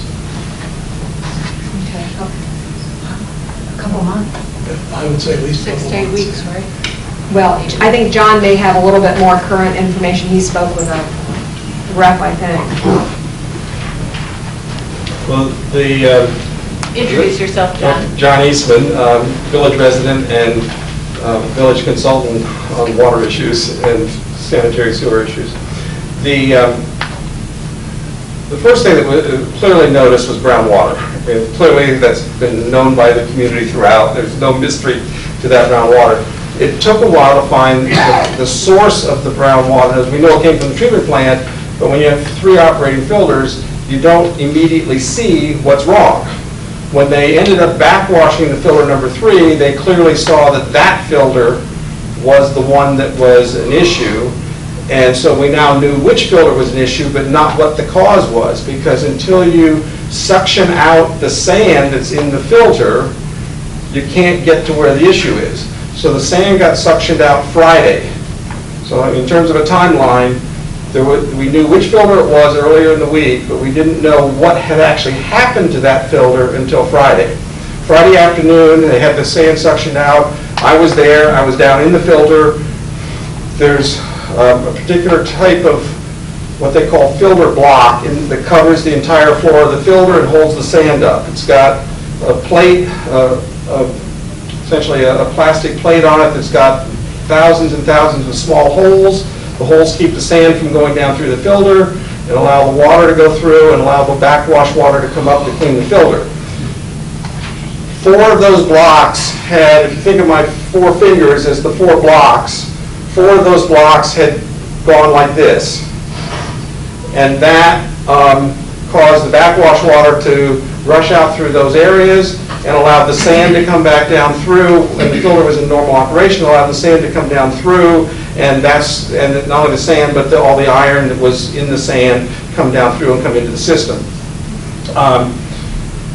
It was late in the afternoon. We called the manufacturer. We started getting that going. With Easter holidays, their staff was off. I talked to them today. They've already put in motion, the manufacturer has put in motion finding replacement blocks, finding out what the timeline will be to get those replacement blocks. This is one of the things where it's not where you can go in, take something apart, put one new part in, fit it back together. We've got to completely get the rest of the sand out. Only as much sand as was needed to find the problem was removed. Probably maybe 15% or so of the sand got removed. So we have to get the rest of the sand out of the filter, completely eliminate, or look at the whole filter. We have to take out the blocks that have gone bad. We have to replace those blocks. We have to find out if the pores in those blocks were clogged with sediment or calcium carbonate. That has to yet be discovered. So this is why the timeline that Kent mentioned is he's giving you the pessimistic timeline to be sure that it can get done. We don't yet know how much faster it can be than that, but the thing that I want to say is that my experience with Joe Bates and with Johnny and with the others on the village staff is they've been very diligent at working to find the cause of the problem. And when you look at causes of problems like this, there's the immediate obvious problem, these blocks tilted up, but what caused that to happen? So we're at the point where we know the proximate cause, we know the thing that made the big difference in the community, but we don't yet know why that happened. We've got some suppositions, but that would be speculation now. We've got in place the investigative components to figure that out. A lot of things are moving very quickly in parallel right at the moment. And so the next step will be cleaning the rest of the sand out and continuing to talk with the manufacturer and the supplier of the components. One other thing to build on what Kent said, you have 3 filters. One of the things about when you have 3 filters, when you have to backwash one, that means you're operating 2 of them. When you have 2 filters, when you backwash one, you're only operating 1. So there is plenty of capacity to supply the daily needs of the village for the kinds of heads we need. If there is a fire, the most significant aspect of the fire is to make sure that the clear well continually has water in it so that the high service pumps can pump that water out. So the filters only slow the rate at which the wells can put water into the clear well. The clear well is what allows us to fight the fires. And there's nothing wrong with the clear well, there's nothing wrong with the high service pumps. So. Thank you. Thanks. Any questions or? Not about that. Did council all have an opportunity to read the report? Any questions about the report? Are you moving to the water sourcing or? Well, report? yeah. Do we have any? Okay, do we have questions about the current issue, the current problem? So where, the filters are they literally in the wells, or are they Well- in the plant? Inside the building are, it's a room sealed off from the rest of the building because of high humidity. So in that part of the treatment plant building, there are three chambers that are 12.5 feet by 10.5 feet each one, chambers. If you stand there and look, you see open water surface as the water's going down through them. It's cloudy because that's right after the iron's been oxidized, and it's in a particulate form. It's very cloudy. It goes down through the sand into the underdrain system and flows from there to the clear well. Clear well's a totally separate And that's where we pump our water. and that's what you pump out of with the high surface pumps. So this is all kind of located within the building? So within the itself. building, it's where these filters are. One of those chambers now has been shut off, the water removed, and a portion of the sand removed so we can get down to the bottom of the filters. So there's about 2 feet of sand on top of this underdrain system. So when we talk about the option of rehabilitating the current plant, were these filters part of that rehabilitation? We were going to take, yes, a key part of the rehabilitation of the existing plant would be to completely remove all the sand, and we have to do it one at a time, remove all the sand from the filter. We would inspect the underdrain system and do whatever cleaning, and that could include an acid cleaning to take out the precipitates, but to clean those filters and make sure that before we put filtration media back in, that the underdrain system was in top-notch shape. Then the media that goes back in, we're not putting sand back in. We're putting, assuming this is the direction we go. Right. One of the other options, it'll be different. But to rehabilitate the plant, the next thing that would happen would be that the media that would go in would have particles that wouldn't be sand. They're a lighter, less dense particle that has a manganese oxide which catalyzes the oxidation of manganese. So it performs the same job as the sand in terms of filtering particles, but it also catalyzes the oxidation of manganese so we get the manganese out of the water as well as the iron. So when it's all done, it'll look very much the same as it does now, with a key difference of what's in there instead of sand is this manganese oxide, which does the additional job that we need to do. So if citizens are currently having brown water, is it because of any of these problems, or is it? Well, in talking with Joe Bates, the testing they've done on what's coming out of the filters now is completely clear. It does not have any iron left in the water, and the turbidity it's clear water. So there was a sludge delivered. Right, there was a sludge delivered into the system, and there may be parts of the system that are still cleansing themselves of this slug of brown material. And one of the things today? No, a week ago today. Yeah. So one of the other things in terms of water safety, been watching the discussion over water safety. I wouldn't drink that brown water either. So it's not a matter of, but the question is, with safety, there's bacterial safety, which is one of the primary concerns. And with the chlorination of the water system and the testing they're continually running on the water system at an elevated level because of this incident, they've not found any bacterial contamination that would be a health problem. So I think when the village has said the water is safe, they mean there's no bacterial contamination of the water to be concerned with. If you can filter out the brown particles with a whole house filter or whatever kind of filter you use, if you filter out the brown particles so it's clear, it's safe to drink. But I wouldn't want to drink all those brown particles either. And not because I think there's actually, I don't know. It's your heightened aesthetic sense, John. What? It's your heightened aesthetic sense. Yeah, it's the heightened aesthetic sense.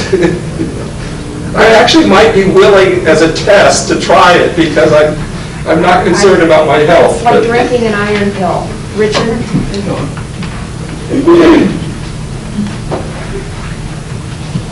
Very quickly, what are the protocols that are normally in effect in plants all over the country to anticipate and prevent the sand-based system breakdown, or the new system that you mentioned, breakdown? How do you avoid a repeat of such an incident? What's the lesson learned? Well, we'll know better how to answer that question when we find the ultimate cause of it. Was the ultimate cause calcium carbonate precipitation in those small holes that keep the sand going through the media?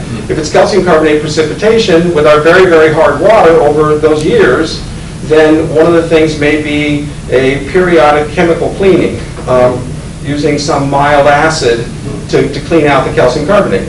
If the problem was that there was and talking with the manufacturer, I've got to check on whether we have air relief valves on the backwash line and whether those air relief valves are working, because a surge of air or a surge of water could create an extra pressure that pushes it up. So to ask for that kind of answer is premature right at the moment.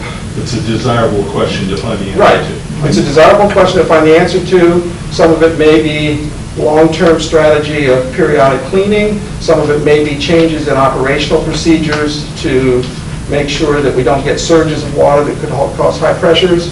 By the way, a rehabilitation of the plant, we plan on putting variable frequency drives in. Those inherently bring the backwash water up slowly in a way that we have to work with it manually now. So there's things that are already in place to improve that if the plant is rehabilitated, it won't be a repeat of what it was. Thanks. So are we ready to move on to talk about the task force? I mean, John's report was so long. I think it's a great piece to inform the next steps. So let's talk about how everybody feels about the task force. I actually just came up with another question that I think that they should be investigating if that's what folks so desire.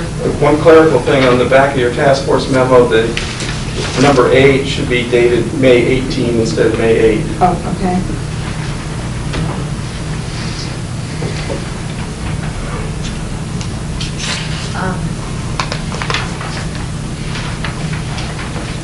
Well, I guess I take pretty seriously Colin Altman's where he says, I am wary of impaneling a committee to investigate the problems of the water system. This is in an email he sent us today, the council, and it's on the table here, I believe.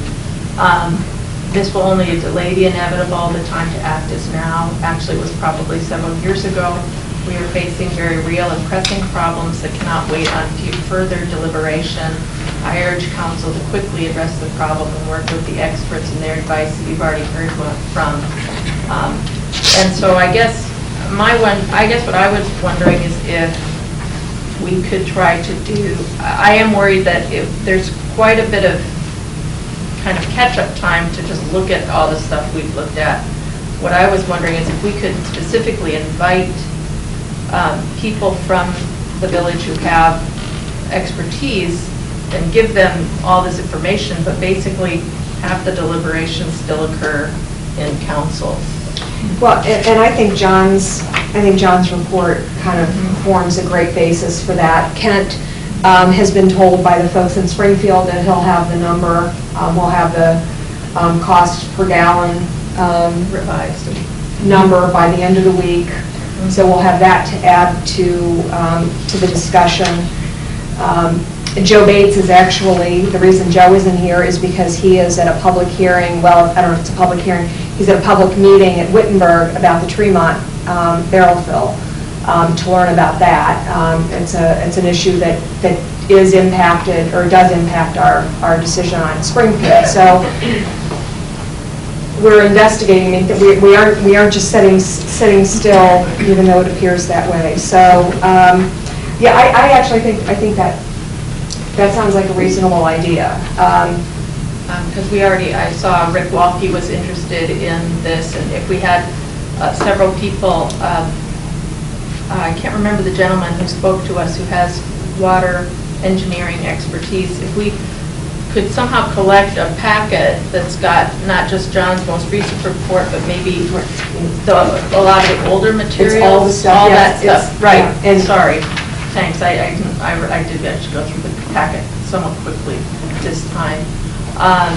if we could get them all of that as a packet, and then have them be at our meeting to help us with our deliberations, I think that might be a kind of a... And who's them? Them would probably be people who come forward and that people on this council would want to select, like maybe 5 people who, like Rick was part of the discussion, people who have water engineering background expertise, to just have them look over all the materials we've looked over to date. And I've already spoken with somebody from YSI who actually did a tour of the plant when we did the public tour of the plant, and he is interested in being involved. So, and actually one of the issues that is kind of just impacted, came to my mind, this whole issue of the fact that we have such inherently high mineral content in our water. What is that doing to the wear and tear of our plant, our water lines? I mean, there are so many details, there are so many aspects of this decision that have cost benefits that we haven't really looked at yet. And John is,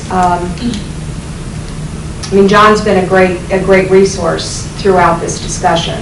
I think the difficulty there is that John's a consultant and has potential of being a contractor, a consulting contractor on some of these projects. So having some other people looking at it would be valuable. But I don't think anybody except for Johnny and except for Joe Bates, and I don't think anybody knows our system better than John.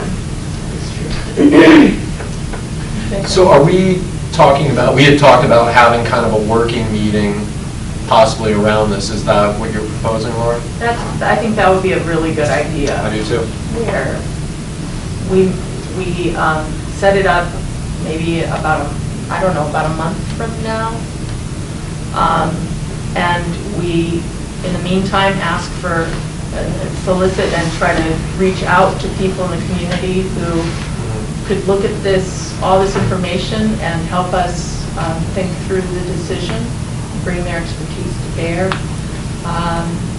And obviously it would be open to the public as well. We just make sure that those folks who wanted it got access to, at least in electronic form, the whole shebang that Karen really helpfully collected. And we would have a working meeting really focused on this issue. Right. We do have 5 Mondays in May. I mean, I don't know if we're talking about an extra meeting but our meetings are the 5th and the 7th, 19th. Mm-hmm. Yeah, and you've got planning commission for sure, right? Yeah. Yes. Yes, and but the 26th is. Oh, I'm sorry, you're right. Memorial Day, but so then is there, no, it's not the 31st. It would have to be we could put it on like the Tuesday night. I guess. 27th? Yeah, the 27th. Potentially. So my understanding that we would open this up first to people who would be interested in being involved in this process, as well as select or request some people who have some expertise to be. And it would be open to the public, obviously. Well, the meeting would be open, yeah. But in terms of anyone who, we want to get a certain realm of expertise available on different areas. Right, and we'll put the packet online just like we do, so the packet would be, all of this packet of information would be available to everyone. Right, but we would sort of reach out to people who we think and say, could you please take a careful look at all these materials and help us to think about this problem. Okay, well, I think I would prefer doing that than doing the task force. And I do appreciate. I don't want to do a task force, so I'm glad to hear that. I wrote the paper. This is a very complex decision. I mean, there's so many issues in this decision that in the end, any decision we make is going to have is not going to meet everything. And I'm just going to say now, just to put it out there, that at this point, I can't really see us getting water from Springfield. I mean, I just don't think there's, but I think both because I think water is such a critical resource that it behooves us to keep our own. So, but also I think that a substantial majority of the community wants, and at this point, I would say let's go for rehabbing the plant, and I do that, one, because of the less expense, and even though I understand it means not getting softening, I have concerns about ion softening in a new plant for health and taste. So I'm just, I mean, I could be convinced differently, but that I'm just going to say this is where I am at this point, because I do think we need to sort of move this forward. And, I got a question, actually. When we do the Be fix... sure to introduce yourself. I'm Johnny Burke. When we do the fix for this filter number 3, would we fix it to where if we did do the rehab, that filter would not have to be redone again?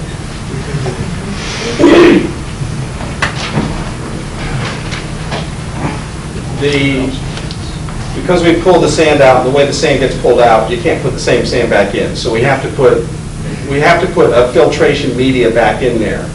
We either put in sand, and it behaves the same way as the other one now, or we switch it out to the new manganese media, but there's some real difficulties in that you now have a different backwash rate for that filter than the other filters. It behaves differently. There's some real issues with trying to do it that way. However, if the inspection and the cleaning of the filter blocks at the bottom wouldn't have to be redone. So it's a partial redo, not necessarily a complete redo. While I'm here, in terms of the discussion you're having, I'm fine with how you want to move it forward. The one thought that I have is that with some of these issues, and I'm thinking of some of I think sometimes getting a group of people who are technically knowledgeable but maybe coming from different points from each other, discussing it with themselves, if you can take that group and have a consensus, that consensus is brought to the council as a diverse group of people having arrived at a common, and I don't mean to answer necessarily a consensus on the way to go, but a consensus on a particular issue, like the value of softening or the issues with the Tremont barrel fill or something where it would further discussion. The one thing I'm concerned about with having everything be in terms of council deliberations is that speakers often are trying to speak primarily to convince you of a point of view on either side of an issue. So the give and take among technical people to try to get something resolved in a more factual way is missing from that discussion. And I think there's some of the issues here, and it's not going to be able to resolve all the issues this way, but some of the issues could get resolved.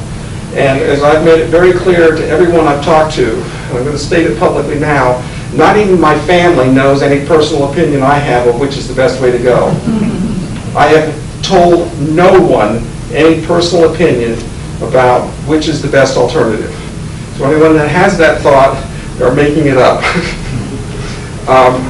But I do see a real challenge in having what amounts to conflicting positions, arguing for just the position, and what's missed in that emotional energy is a resolution of coming to some kind of terms of examining the technical issues at the level where people starting from disparate positions can come together in a united way, or identify that they're not, and here's the places where they specifically where they differ.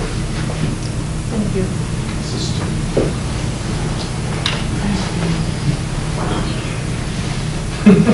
I say good luck. I mean, if we want to take another year to try and have people. In a perfect world, I think we probably would have done that, we would have done this process probably differently. Well, I think we had a difficult process. I think that it was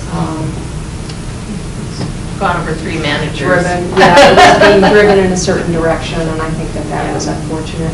Jerry, this has been a big thing for you. What are you? I have to agree with John.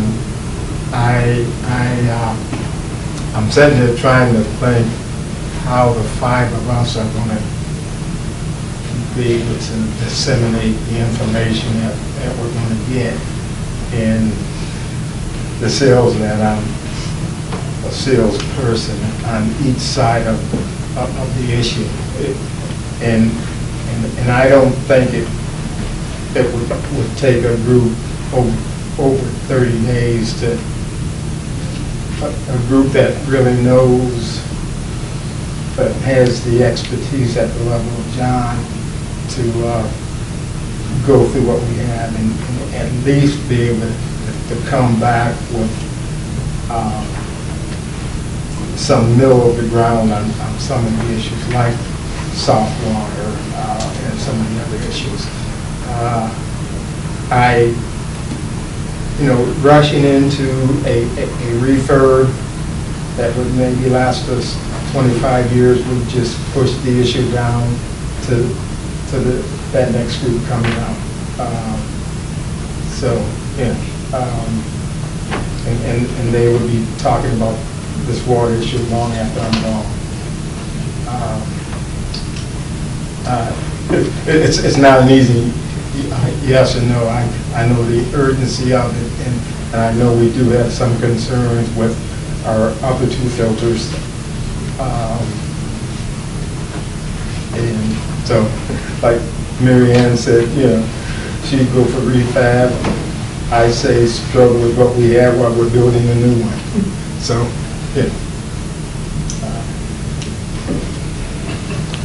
Well, I mean, from experience, when we had the task force for public places, it did take us about a month. We met once a week for 2 hours. It was a pretty diverse group, and we did reach some consensus on a lot of issues. And so I wonder if there's a way to kind of balance these two ideas. Maybe it does make sense for there to be some meetings of a committee beforehand. I still like the idea of having a working meeting, though. I still like the idea of us discussing those issues. But again, I don't imagine it being different speakers coming up to the mic. I think we're talking about, really sitting down and discussing some issues. So, but I am sort of persuaded by what John and Jerry have said, that maybe some pre-meeting time makes sense. So my October or September, so we pretty much say this, give them a 1 month or.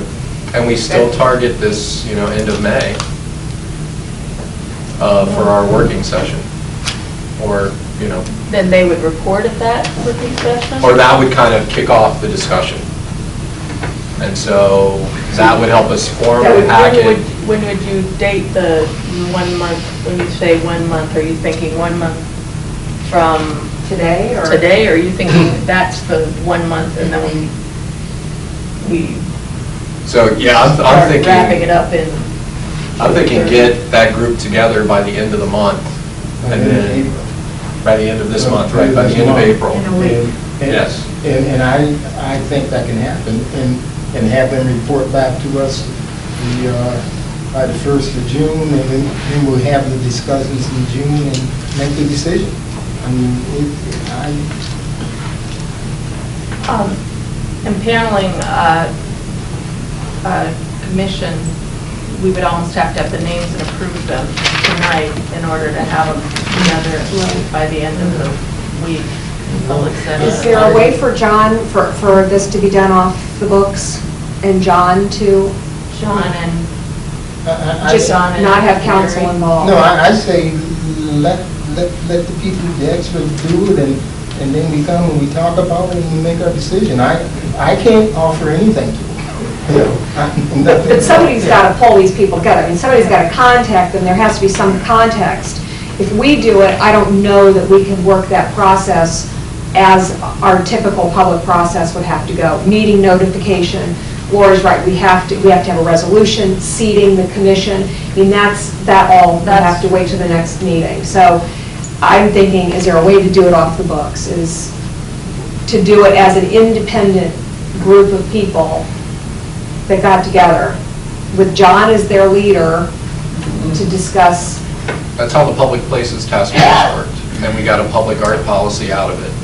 So We weren't. And it wasn't a council. And so it's No, not a council authorized, Right. but an independent commission. Right. I like that idea. Dan?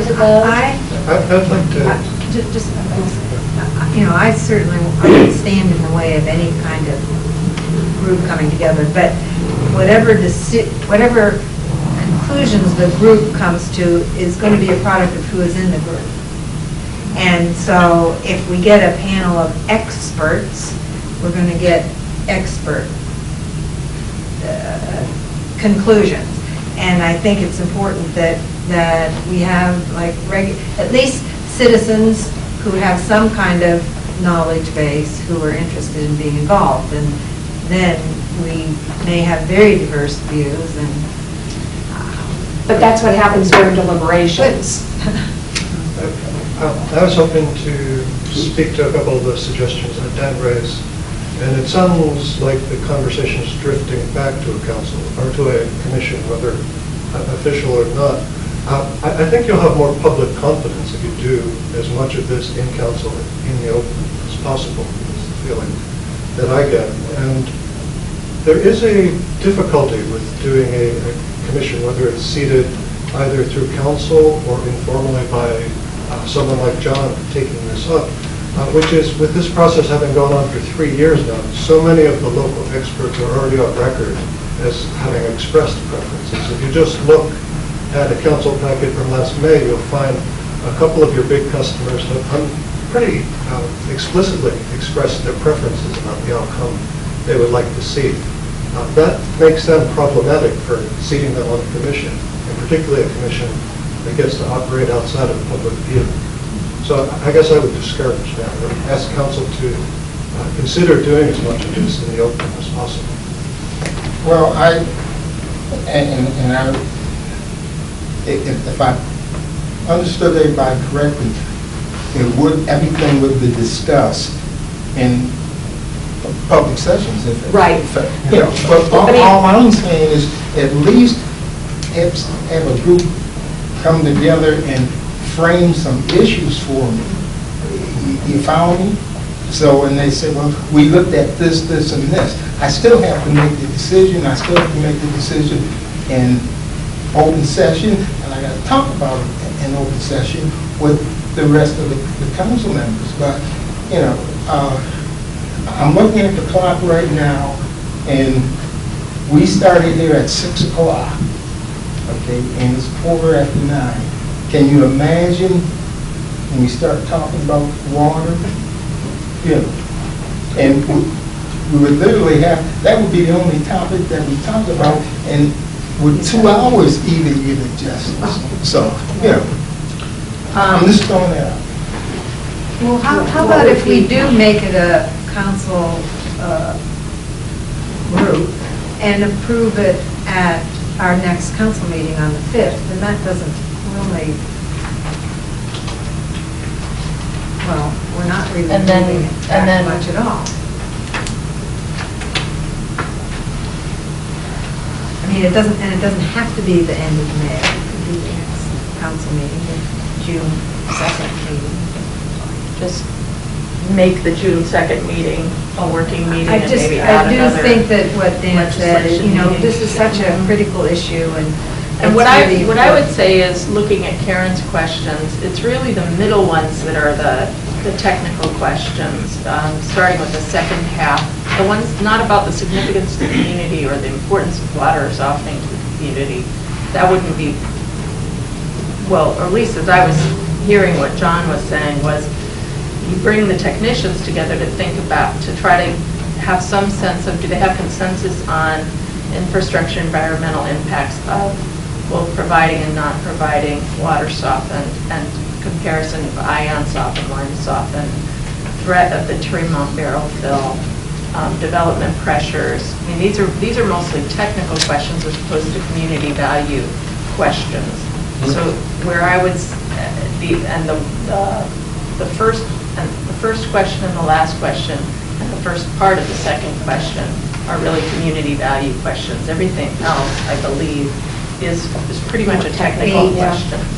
Oh, that, you're saying that. Yeah, I'm saying not, yeah, 1, the first part, 2, and 8 are community value. And so what I would see, what I would find valuable would be technical assistance on the second half of 2 through the end of 7. Sue Angela, and there are kind of two things I want to touch on. One is, you are my elected representatives, and you are the ones that will make this decision, and we trust you, we have to trust you, to make the decision as best you can in the benefit of the community, the long-term benefit of the community as you best can arrive at what that is. I don't think fellow citizens are responsible for my, protecting me. That's my job. But your job is to consider the village as a whole and to do the best decision you can based on what's going to be the best for the village long-term. Values are important, but this is a diverse village, and if you have 5 people in the room, you're going to have 6 opinions. And you are in place to do that job for us. I mean, that's the whole point here of having a representative democracy, is that, you're representing us. And it would be much more efficient to me for you to get the technical questions answered from the technical people whose opinion you respect and make the decision. You know the community values as well as anybody else does. If you can't govern by poll, so, I think this is your job, your decision to make. You have to do it. And I think that's your job. So that's that one point. The other point is, if you're talking about having a meeting of all of council to discuss a very important issue,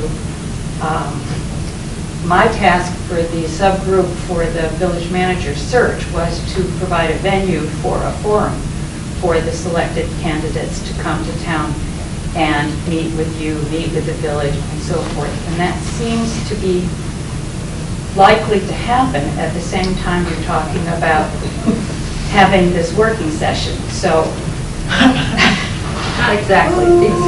Yeah, yeah, I'm still trying to find a venue, and I don't have a date, so. We've almost got one. Okay, well, that was the other Yeah. piece. Thank you. Thanks, Sue. Let's get Richard. We can't decide this.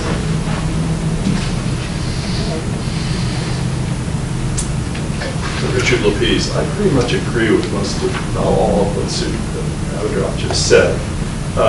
How many years have been spent trying to dissect this issue so far? How many months has council been stewing on this? 6, 8, 10, 12? A lot. Okay, in the meantime, the plant's deteriorating. So the community's values may in fact be creating much more difficult problems for the community. In fact, we're famous for our ability to debate and to discuss, but we're not necessarily very action-oriented or operationally astute. That's never been our strong suit, in my opinion.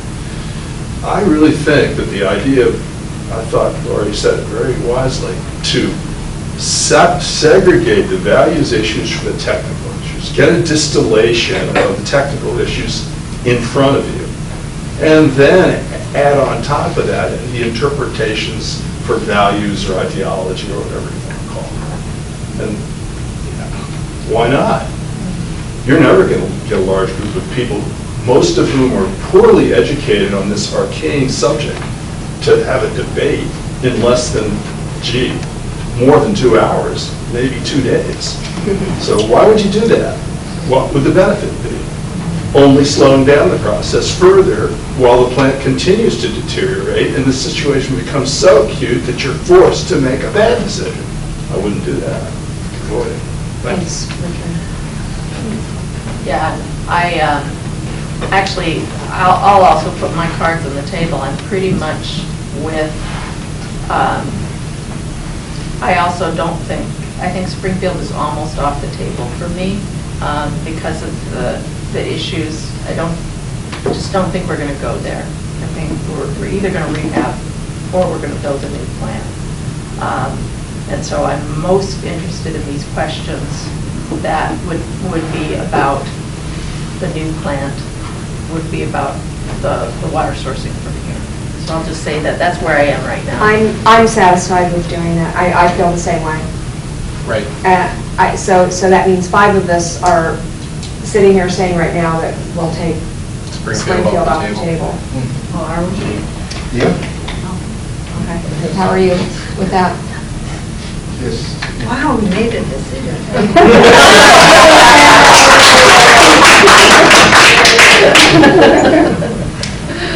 Well, but, I mean, we should say, I mean, we have wanted to collect all the facts.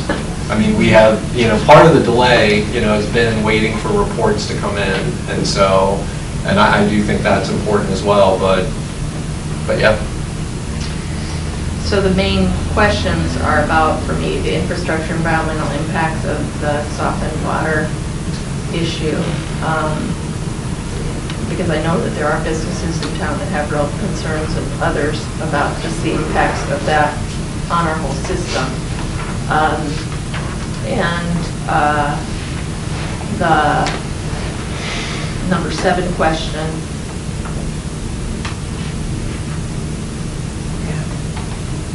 Well, and I mean, it seems to me, I'm also thinking that our staff can have a role here. Johnny and Joe can also have a real role, and I'm wondering if between John, Johnny, Joe, Kent, and anybody we choose as ourselves to consult. And I would like some of the major users at least consulted. YSI, Antioch College, the brewery. They're probably one of our largest water users right now. I would like them consulted as far as the mineral content, the impact on their products, the impact on their finances and equipment and things. I don't know. Do we need a committee to do that? I don't know. I mean, I think that with these questions, with the materials that we have, Kent and John coordinating, we could probably just have it as a staff. And make sure that we're talking to people as we normally do, and make sure that people know where all this information is, that it is all put up online, and that we are calling out people and asking them, make sure you get on there and read through that packet and help me see anything I might be missing. I have a couple other questions that I think should be considered. Sure. In regard to the water softening, if we were to soften it with the ion exchange, I would like to have information on the impact on people's health and taste of having soft water through the ion exchange. And then if we did the rehab, we would do it while we were using the plant. And I know there has been some discussion about that, but I think we need to be assured that that is possible and understand how that would be done and whatever safeguards. Right. So do you have any comments, Kent? No. Any more comments? John, do you have any summarizing comments?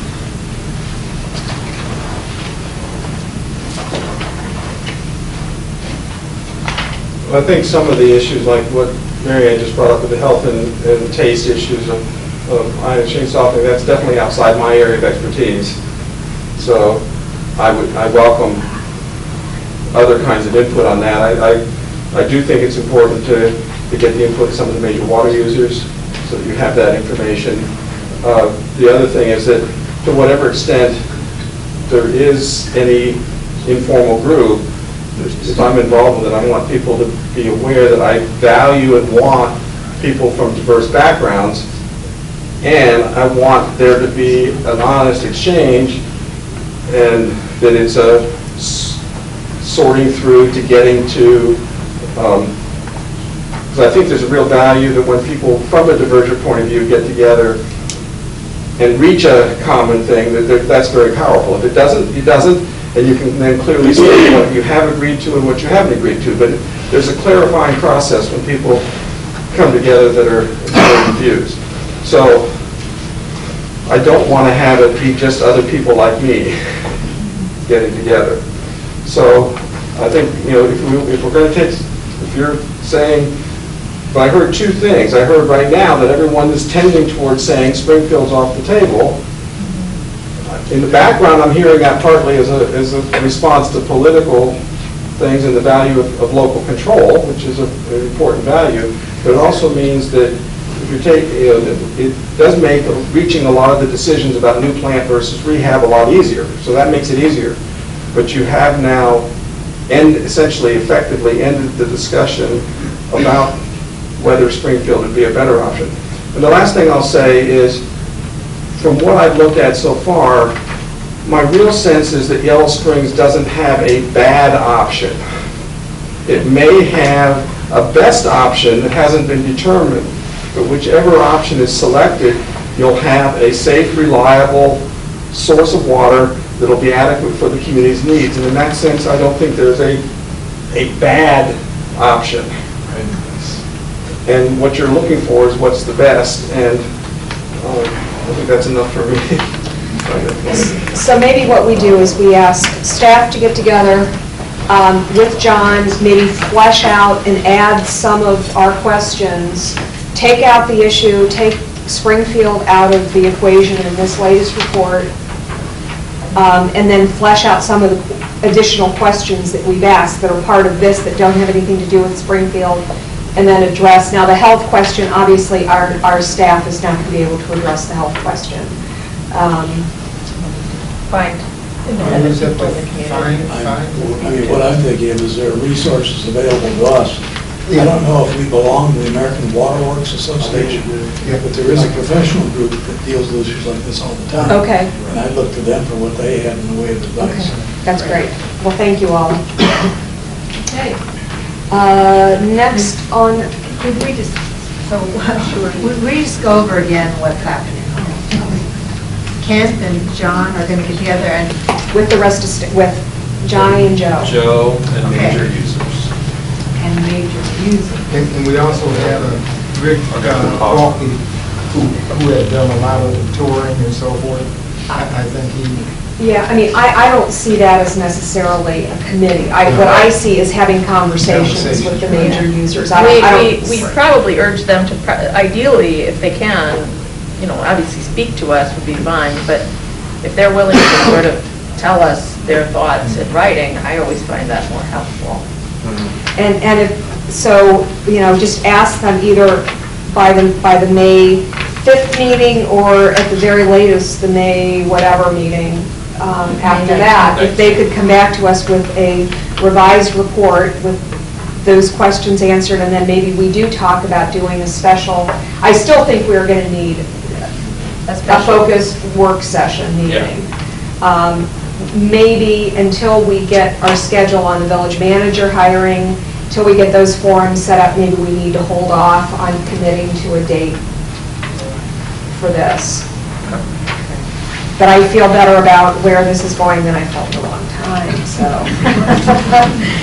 Thank you all. Okay, next on the agenda is council chambers upgrade from Jerry. Yeah, and if you all will excuse me, I'm going to have to stand up because my threshold pain is low at this point. But a bad chair. But anyway, Jim Sims a new chair. Yeah. Not council upgrade, so. Right. I believe we had some of these out at the table. Did folks see those? They all landed on my desk. No, yeah, I have seen. You guys? This is another reason why we need an upgrade to the council. Trying to make a presentation like this. But I share those. But anyway, what we've been looking at for the last few months, and there's a group of the folks here in-house, Mr. Bristow, the council clerk, we had to involve the mayor because the mayor also uses his room for mayor's court, and planning commission also uses the room. So we're kind of looking at a scheme where the room could be set up just once and we don't have to change it. In other words, planning commission can come in for their meetings, the mayor could hold mayor's court, and we can hold council. So what we're looking at is rearranging where we sat and putting council on the wall over here, and then the audience will be running this way with the clerk and the village manager sitting over here. In order to accommodate that, we will have to build a platform because for mayor's court protocol, the mayor, all mayors set up a little bit higher than the audience. Can we just get him a milk crate or something? But what we would be doing is running a platform along this wall.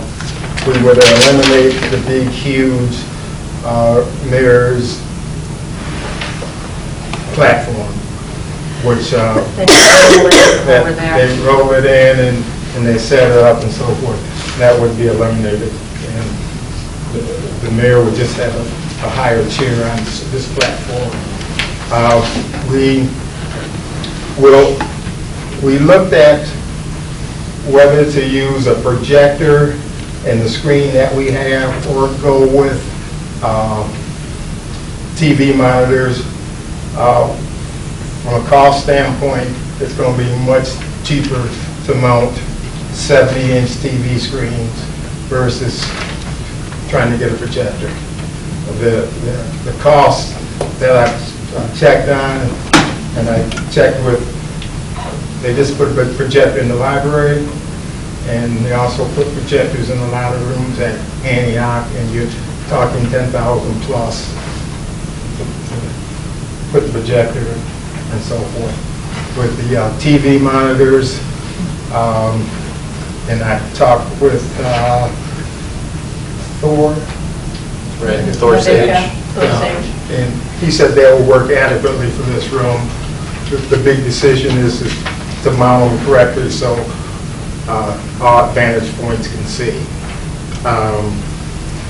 Most of the stuff you see, well, everything you see in here would be gone. By eliminating the store, the big desk that the mayor, at that room that the mayor stuff goes in, we'll be able to put some of our stuff in. All the electronics that you see here will be gone. We will be upgrading. Some of this stuff is probably older than some of you folks here in the room. So we're going to be upgrading, and you'd be surprised, a little small box like this, like that, can take the place of a lot of the stuff that you see. Our presentation will be then controlled by the clerk. We will have to get the clerk a new computer, either and what we'll probably get her is a 3-in-1, where you just have the screen and the keyboard and a mouse. We will be probably using 3 cameras now, and the reason why we're going to be going to 3 cameras, we need 1 for security. So there are some security issues that we're going to be adding to the room, which I won't talk about, but they're figured into the budget and so forth, to make the place safer for all of us.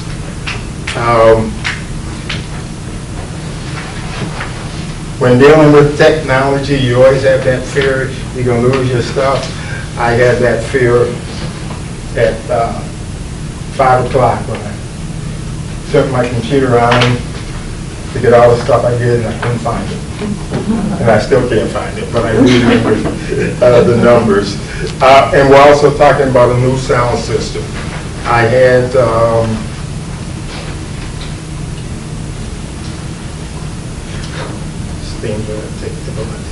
but he owns the sound system up at the Chris Hertz. He came in, he looked at our mics and he looked at our system, and he said we need to basically replace everything, start from scratch. So what we're looking at is we're going to be adding new lighting, and this is a false ceiling here, so we'll be adding new lighting along this wall. So we're probably going to be mounting speakers in the ceiling around the room so that everybody will be able to hear. We do have a new podium that's in a storage room that will be used when folks have to stand up and speak, and it'll give you a platform. You're not out there kind of naked with the mic. It'll give you a platform if you have material you want to read off of it, and also it'll be wired, so not only can you hear it in here, the TVs will pick it up. And one of the challenges that we do have, is making sure everybody can hear here. We get good sound that's going over channel 5, plus we're using the internet, so we want to make sure we have good things there. So real quickly, the sound system's going to cost us roughly $5,000. To do the carpet, the platform and lighting, we're talking roughly $3,300. To get TV screens, and we may, and that number could probably go down, because once we get a 70-inch in here and see what it does for us. Right now, I only have two 70-inch TVs that cost us $1,500 a piece, and then we need a small monitor for Judy. So we'd have about $3,400 in monitors. We'd have about $3,300 would go into wiring and getting the small. Paul has accumulated by, I don't know where he finds this stuff, but he gets online and he gets us equipment to run the station and use here for little or nothing. So he will be saved. He has saved, at least in my estimate, he saved us a bunch. So most of the other costs will go into painting and wiring and so forth. About how much are you thinking? Oh, so the total amount is $18,000. So I beat the other guys by about $348, but it's still way under the $25,000 that we had talked about. So I'm sorry. Also, we would be getting a new desk, the modern desk where you can run your wires and so forth up through the desk to the end where you can't see them, and it'll give flexibility for the future if all the council members decide to go with laptops or whatever. So we'll be able to plug like a laptop right in. You'll be able to plug it right in and get to the Wi-Fi and all that good stuff. So what about the chairs? The chairs, you guys don't have to suffer. I'll leave that to next. The next time. To the 15 budget. But the good thing about unless chairs, somebody wants to do targeted giving. but what we have from the chairs, they're very heavy and they're hard to move. That was another reason why we planned to go to one configuration. I would think that the next council would probably replace the chairs and so forth. But I think the important thing is giving the other essentials. We could do like the Bad little cheers say you won't stay here too long, so. But you see what happened to me, I understand though. So, We could do like the little art and everybody could donate, get their chair, put their name on the back of the chair. but, you know, but like I said, we do that For frequent flyers. for budgeting purpose, we put in 25 and I'm at 18. So council Yeah, that have runs. to tell me to look for. Because cheers is what we target for priority. Yeah. Are you open to questions? Yep. Just a couple of quick observations from the plan. And it sounds like some practical stuff that you're trying to figure out to make this place more usable, so I appreciate that. I think a virtue here, if I'm following correctly, is that you're keeping the occupancy below 49, which gives us some leeway for not being a certain class of assembler building that goes past that. Well, we're rated for 60. Oh, we're rated for 60. Rated for With 60. two. Yeah. So, and we only, I think we're We got 37. like 37. So, But that way, it should, being at 49, a lot of places will try to keep at that as their occupancy because it'll allow some more leeway about the sort of emergency exit requirements that you have. But one thing I did want to raise a question about, and these two might be interrelated. I'm saying that there are some options with how people can circulate. That having watched council and been here on and off for some years, I noticed that there's an ebb and flow, and by this time of the night, the room is getting less full.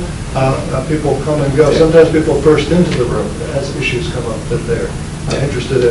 I'm a little concerned with the podium being in the primary egress path. yeah, with our that's. So that, we're ready to work around. Yeah, when we set it up, because Chief Pettiford had the same concerns. This was the initial draft.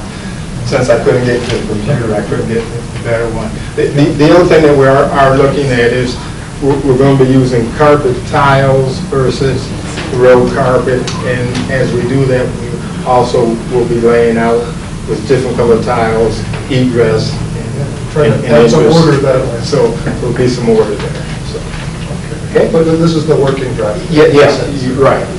Yeah, see, I'm used to working with mock-ups first, before we actually construction documents. Yeah, so we'll kind of lay stuff out before we start pounding nails and everything else. And it all should be, once we get started, there may be a little bit of inconvenience from meeting the meeting, but the whole thing should be done within a month's time frame. So, and our guys will be doing much of the work, so that we don't have to go out and hire outside contractors. They're anxious to want to do this. So we're going to let them do it. I do really love picking colors. Yeah, I think I did a lot of help on that. Sharpening paint. And Jerry, just real quick on the sound system, I guess, is everybody aware about what's been going on with, we're too close to the mic in the room? Well, that's why we're trying to come up with a system that new mics. Once it's set, we can just sit here and talk. Well, it sounds like if we've got speakers, we can amplify in the room. Yeah, but these mics will not come back into play. Okay, unless someone wants to take a souvenir and stuff. And that's really the long pole in the tent is getting the sound system right as we go through it. Okay. Thanks, Jerry. Let's see, we had two things that were added. Street fair parking. What I would like to do, if it's okay with everybody, is direct. We had the letter in our packet that the new group that's working at the teen center wants to use the Cemetery Street parking lot for fundraiser during street fair. I have found out that the Railroad Street parking lot is also going to be available. The Children's Center has for years, this Children's Center in combination with the after-school program has for years used the Cemetery Street parking lot. What I'd like to suggest is that Jason work with those two groups to decide which group wants which lot, and council's okay with that, is that? That's fine. And then the citizen advisory, why don't you give a brief review? Yeah, I'll of what just we talked update about? really quickly. So first of all, we got a proposal from a subcommittee of the Citizen Advisory Committee about the public forum. And I guess really, hopefully everybody had a chance to read it. I think we just need to see if there's any tweaking we want to do, or if this group can kind of move forward. The first thing that they would like to do is put out boxes in key places to gather questions from citizens for our finalists for the village manager search. And then the idea would be that we would essentially have a complete set of questions that we'd be ready to go with at the public forum.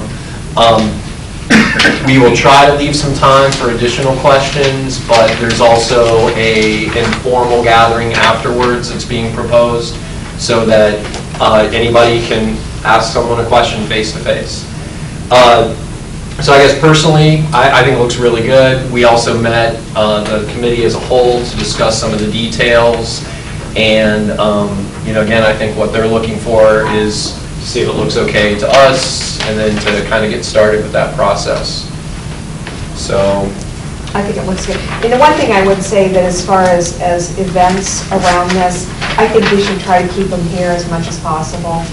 okay, so thinking the Bryan Center as the venue. We down in either an A and B or down in the gym. Okay, good, because that answers one of Sue's questions.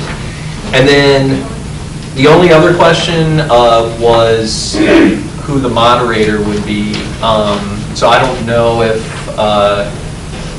council members have somebody in particular they're thinking about. I will tell you some names that came up were John Gudgel, Meg Carver, Fred Bartenstein, Aida, and Aaron Starry. I'm fine. I would say Fred does a lot. Fred and John, I think John would be great. Okay. So if it's okay, then I will approach some of those folks and see. And it's likely that we might have two people working together. Well, yeah, because somebody, I don't know if this probably isn't a whiteboard kind of thing, so I guess you don't need somebody doing a whiteboard, but, okay. Okay, great. Did I miss anything, guys? Okay, and then I just wanted to give a real brief update about what we talked about in our executive, yes? I have one question. Does it mean that each candidate would only have 10 to 15 minutes, or? We're thinking probably about a half hour for each candidate. And so what would happen is there's a group of questions. The proposal was to have each village manager candidate be there alone, so that, unlike our, when we were running for council, each person would be answering those questions individually. But the group thought it would be good for them to know those questions in advance. There's also a plan to put together a short bio of each finalist, and to have in that sort of bifold a place where people can write comments that will then be collected for us to look at. And I don't know if it's in there, the idea of having cards, somebody to pass out cards Yes. during, if questions come up during. Right, and so what will happen is, we'll mention at the beginning that we'll hopefully have time for questions, but if any candidate does speak for a long time, that may have to move to the informal session. And again, we're planning to have coffee, refreshments, and people can actually interact face to face. Okay. So, yeah, I think it's a great plan, and I really appreciate it. Schedule a little bit? Yeah, so in our executive session, we talked about what Doug Plunkett, our consultant, has done. He has interviewed the top tier. Remember, we started with 61 candidates. We looked at a top 15 based on the criteria, which council all reviewed, and we made some recommendations. Doug has interviewed those 15, and so he has recommended a sort of first group of 5. He's got a next group of 5 as well. So cohort 1 is what we're focusing on. Our plan is hopefully, well, within 2 weeks. We talked about May 3rd. The citizen group, committee, and council will interview those 5. We can always interview more if we want to, but we're going to start with those. And we've looked at those earlier today. And then ideally, within 2 weeks after that, we will have the public forum and make a decision. So actually, we're still pretty much on schedule with what we wanted to do, which was make a decision in May. Actually, by tomorrow, I think we will have that exact date. I will say right now, we're throwing around for the public forum the 21st or the 22nd, but Doug's going to check with the candidates and we're going to get confirmation on that. And we will let Diane know as soon as we know. Thanks, Brian. And the next 2 items, it's getting late, we'll try to get through them, but I know that there are actually a lot of people here to talk about the first 2 issues, and those are both Brian's, to talk about also, public arts proposal and the street musician agreement. Okay, well, I think the shorter one is the public art proposal, and since Richard's here, Richard, do you mind just giving us a brief about Ohio?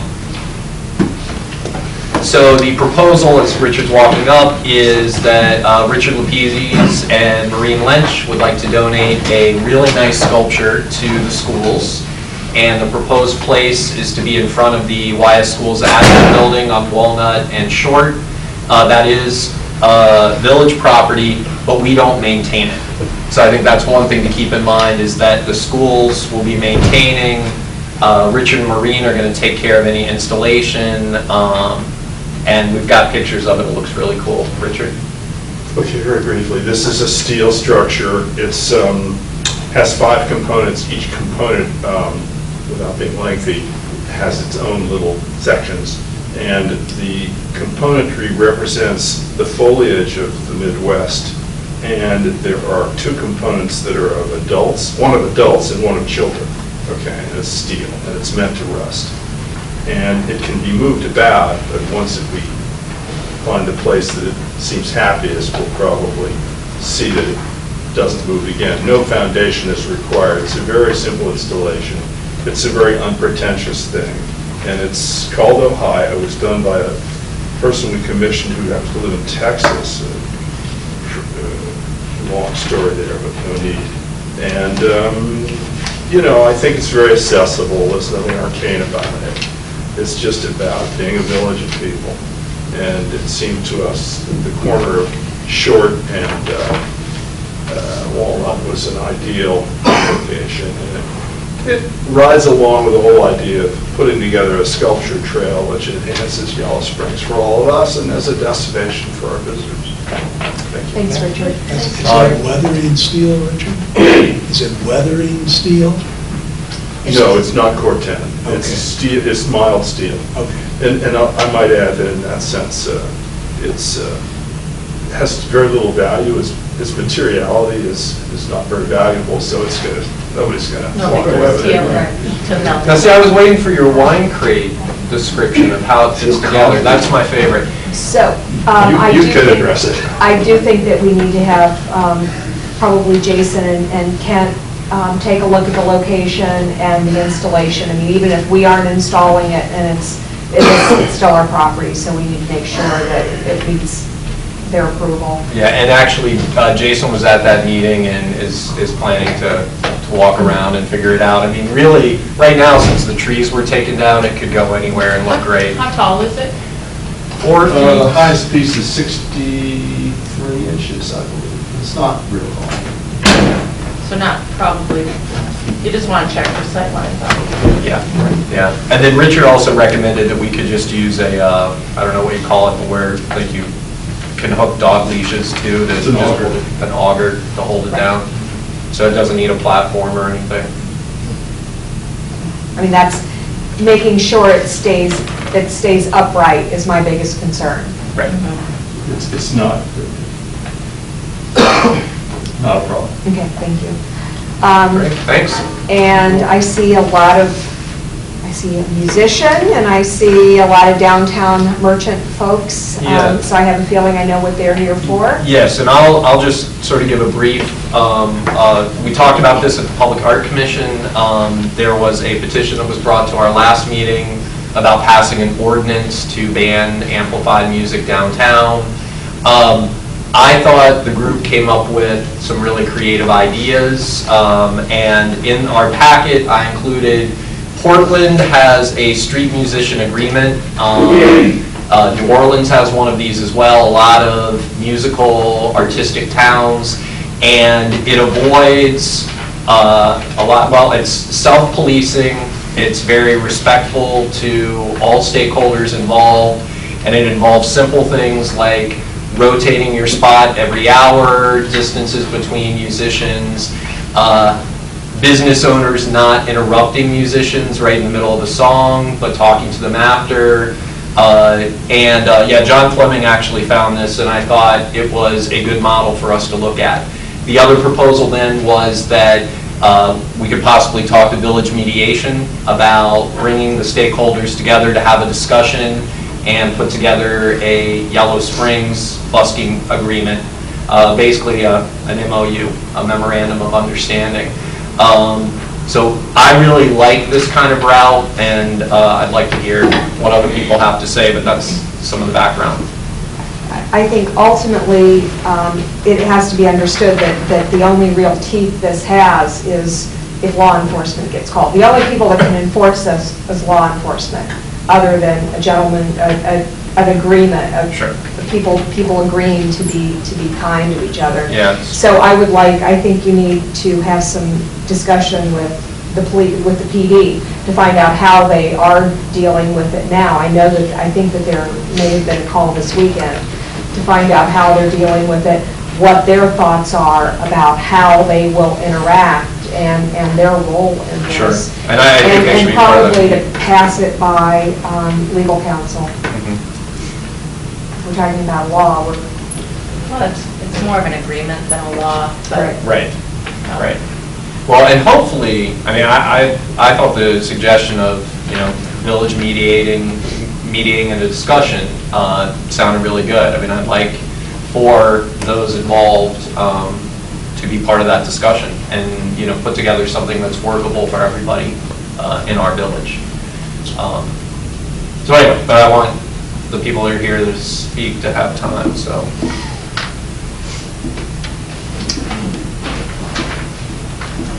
Conic well.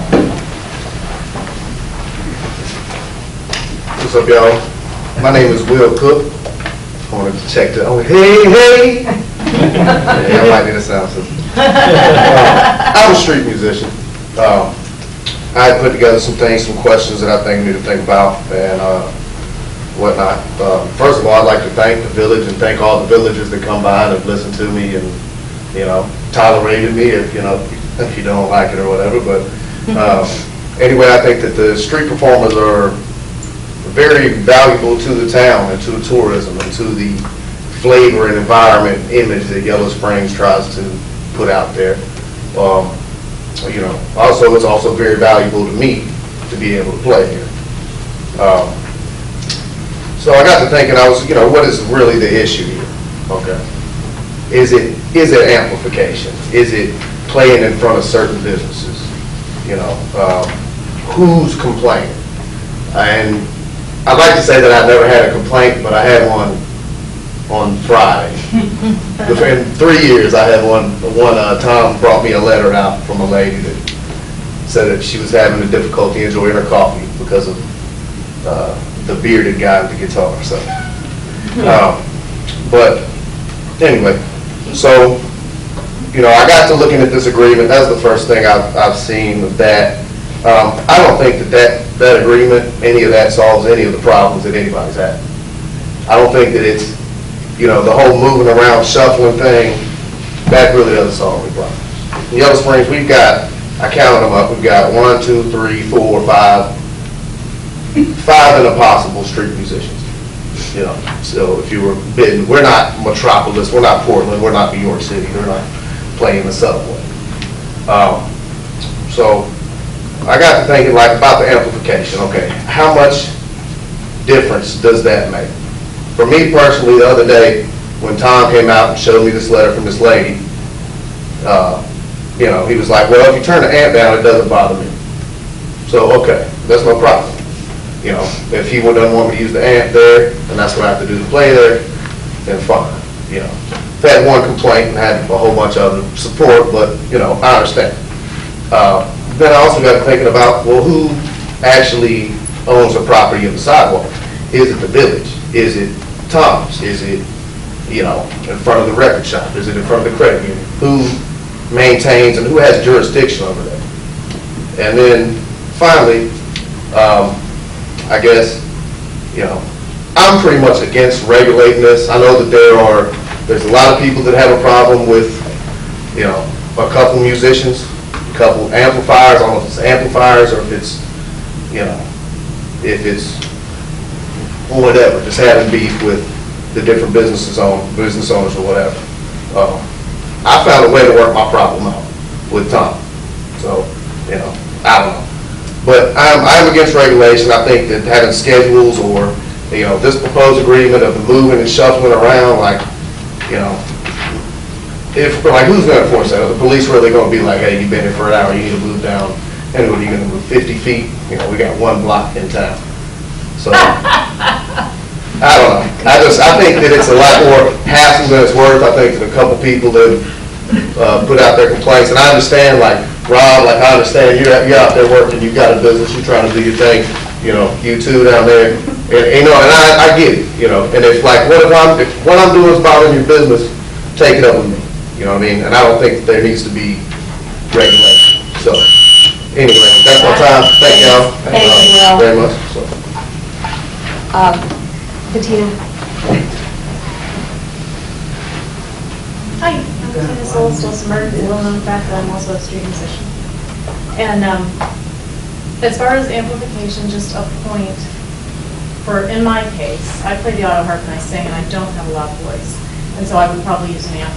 I did see in that thing that you had there for Portland, the 100-foot. And I'm curious to know how you would tell if you were projecting 100 feet, even straight up. I thought that was kind of amusing.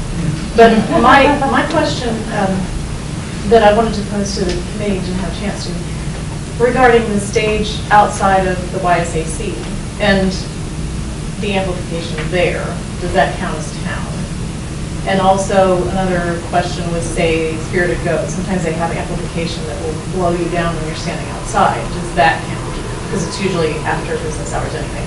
So those were just two questions that I had about that. Thanks, Bettina. Molly?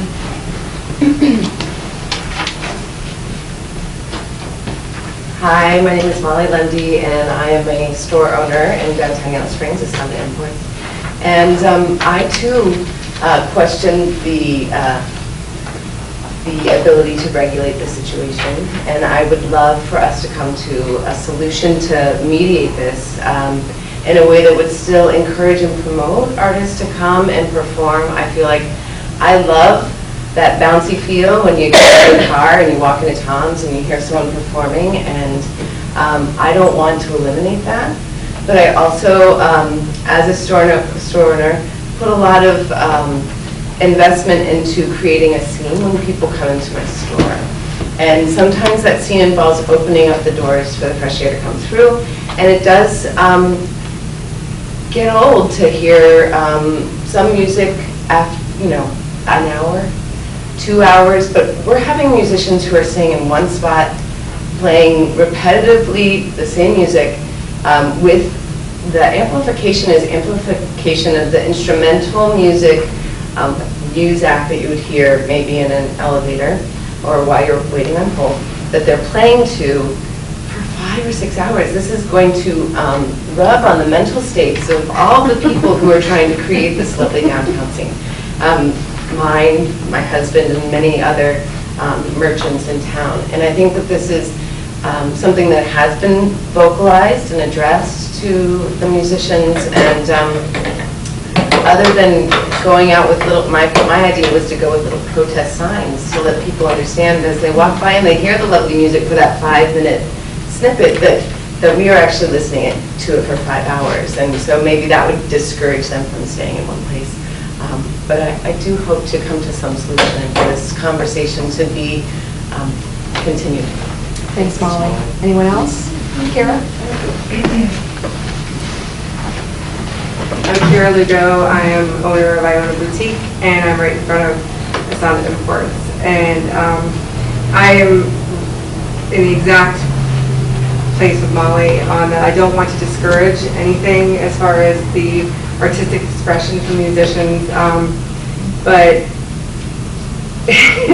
it's hard to have your own atmosphere in your store, especially on a sunny, beautiful day when you want your door open and you have people coming in and out, and there is that same thing that Molly was talking about, that loud amplification of other music that's fighting with my music in my store because it's right there in front. And of course, Robert is always out there in front of my store as well doing his thing, and he can't speak or do his show for space that he pays for and space that I pay for to provide this atmosphere and this whole thing that we do as Yellow Springs business owners. And so I don't know what we can do, but I'm with Molly and anyone else who wants to discuss it further and just try to come up with something to just help with that. And as far as you, I'm sorry, I don't remember your name.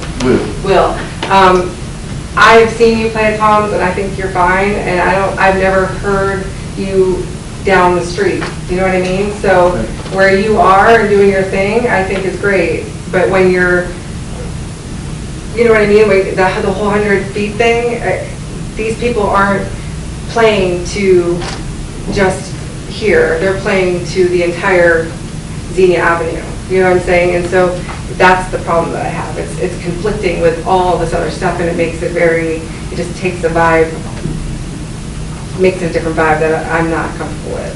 So thanks, Kara. Chrissy? I'm Chrissy Cruz. Probably quite common. I've found something else that I would like to point out about the street performers. I enjoy the street performers. I'm friends with quite a lot of them. But having had problems with my leg the last few years, frequently I find that I get downtown to do my shopping or something, and I need to sit down because I've walked downtown, my leg is hurting, and the street performers are sitting in front of the grocery. It's too loud to sit down there beside them if there is even space. I know one of them in particular frequently takes up two benches, two of the benches of the Tom's for himself and his equipment, and it's too loud to sit there. Also the repetitiveness that Molly's talked about. I can't imagine if I lived downtown or worked downtown, it would be like an earworm hearing that same thing over and over. But anyways, thinking about this, in the early 80s I lived in Boston and they had street performers there, so I went and looked up what Boston, I remember that at the time they would have the performers had to go sign up. You didn't have to pay anything. You would sign up. They had assigned spots where people could play and sign up time. So anyways, I printed out for you, each council member, what Cambridge is currently doing with their street performers, and it's also an ordinance that they passed, just so you can have a look at what's going on in other places. We all like the street performers, but there should be a happy medium for everybody. Thanks, Chrissy. Thank you, Chrissy. Robert? Really appreciate that.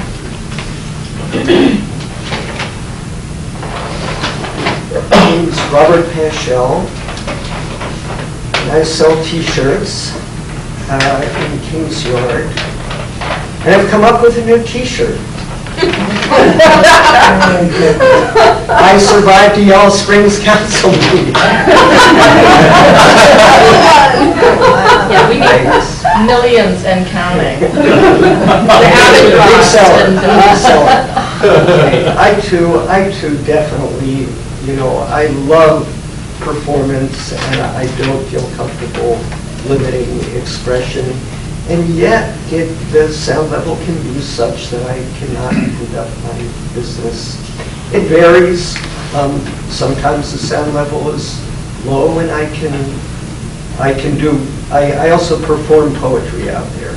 And often it's so loud I really have trouble carrying on a conversation. But sometimes it's very nice and I can do my poetry to the music. And I feel the best thing would be an agreement, and that would be the best thing. Thanks, Robert. Any other comments? Well, I just want to say a few other things. I do think it's important to make a distinction between a regulation or an ordinance, which, at least at this point, that's not what the Public Art Commission is advocating, but really more of mutual respect and an agreement and balancing this out. And, you know, honestly, Will, I loved what you had to say. I mean, that's, to me, the whole idea about having some mediation is everybody really talking about it. Is the Portland agreement the Yellow Springs agreement? No, right? It's just an example, but I think it's, you know, good to start this conversation, and you know, I think it's really important that, because it's come up quite a bit, that we do something that's not discouraging expression, but again, is productive and respectful and balances everybody's interests, and I think that's possible to do. I also think having an agreement like this recognizes that Yellow Springs is a music town, like New Orleans or Portland or some of these other places. I don't think this is a bad thing. And the last thing I'll mention is, last year when we did the public art policy, which the Arts Council did support, there was a lot of fear from artists about that, but I think ultimately what I've heard is that it's been a good thing to lay out the ground rules and for everybody to understand how to make sure we have lots of great public art out there. And I love all the street musicians. I go downtown all the time, so it's definitely not that there's any bias about this. We just want to do something that works for everybody. I do think that Bettina, though, did bring up an interesting issue. You know, we've got the Emporium, we've got Peaches, and we've got the Goat that they do music that can be quite loud. And as much as you don't want this to be a regulation, we're talking about noise, we're talking about noise ordinances, and there is a legal aspect to this that we can't ignore. So I think you guys, you know, I'd like you to explore that side of it a little bit to understand how far we go with this, because I think the minute we set something into motion, the expectation that it be followed, there becomes a regulatory aspect to it, and that's going to fall on our staff. That's going to fall on our PD. So we've got to figure out how, even if it's this agreement or something like it, people's expectations are going to be that those musicians are not going to be loud anymore. They're not going to be irritating them. So I think we've got to think a little bit farther about how we're going to deal with the actual administration of even a loose agreement. Okay. I think we're done.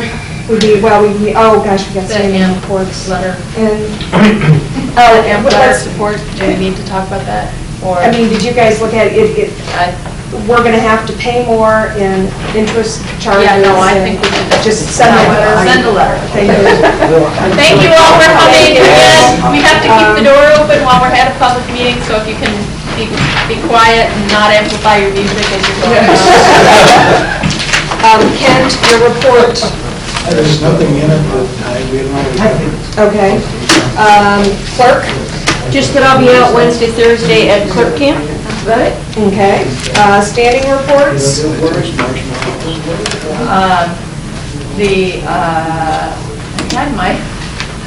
I had my PC packet open here for a second. We basically had 3 major issues on our agenda. One of them we covered tonight, which was the 888 Dayton Street. But we also approved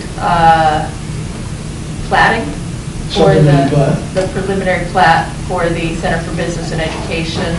So that will be coming back to this body next, correct? I thought it was going back to planning. Well, it has to go to planning commission. for Planning final commission approval. for final approval and then to this Then- body, right. And then we also did a conditional use approval for the Verizon wireless cell tower that we approved many years ago to go way back on the back of this property. And we had a few little things that we wanted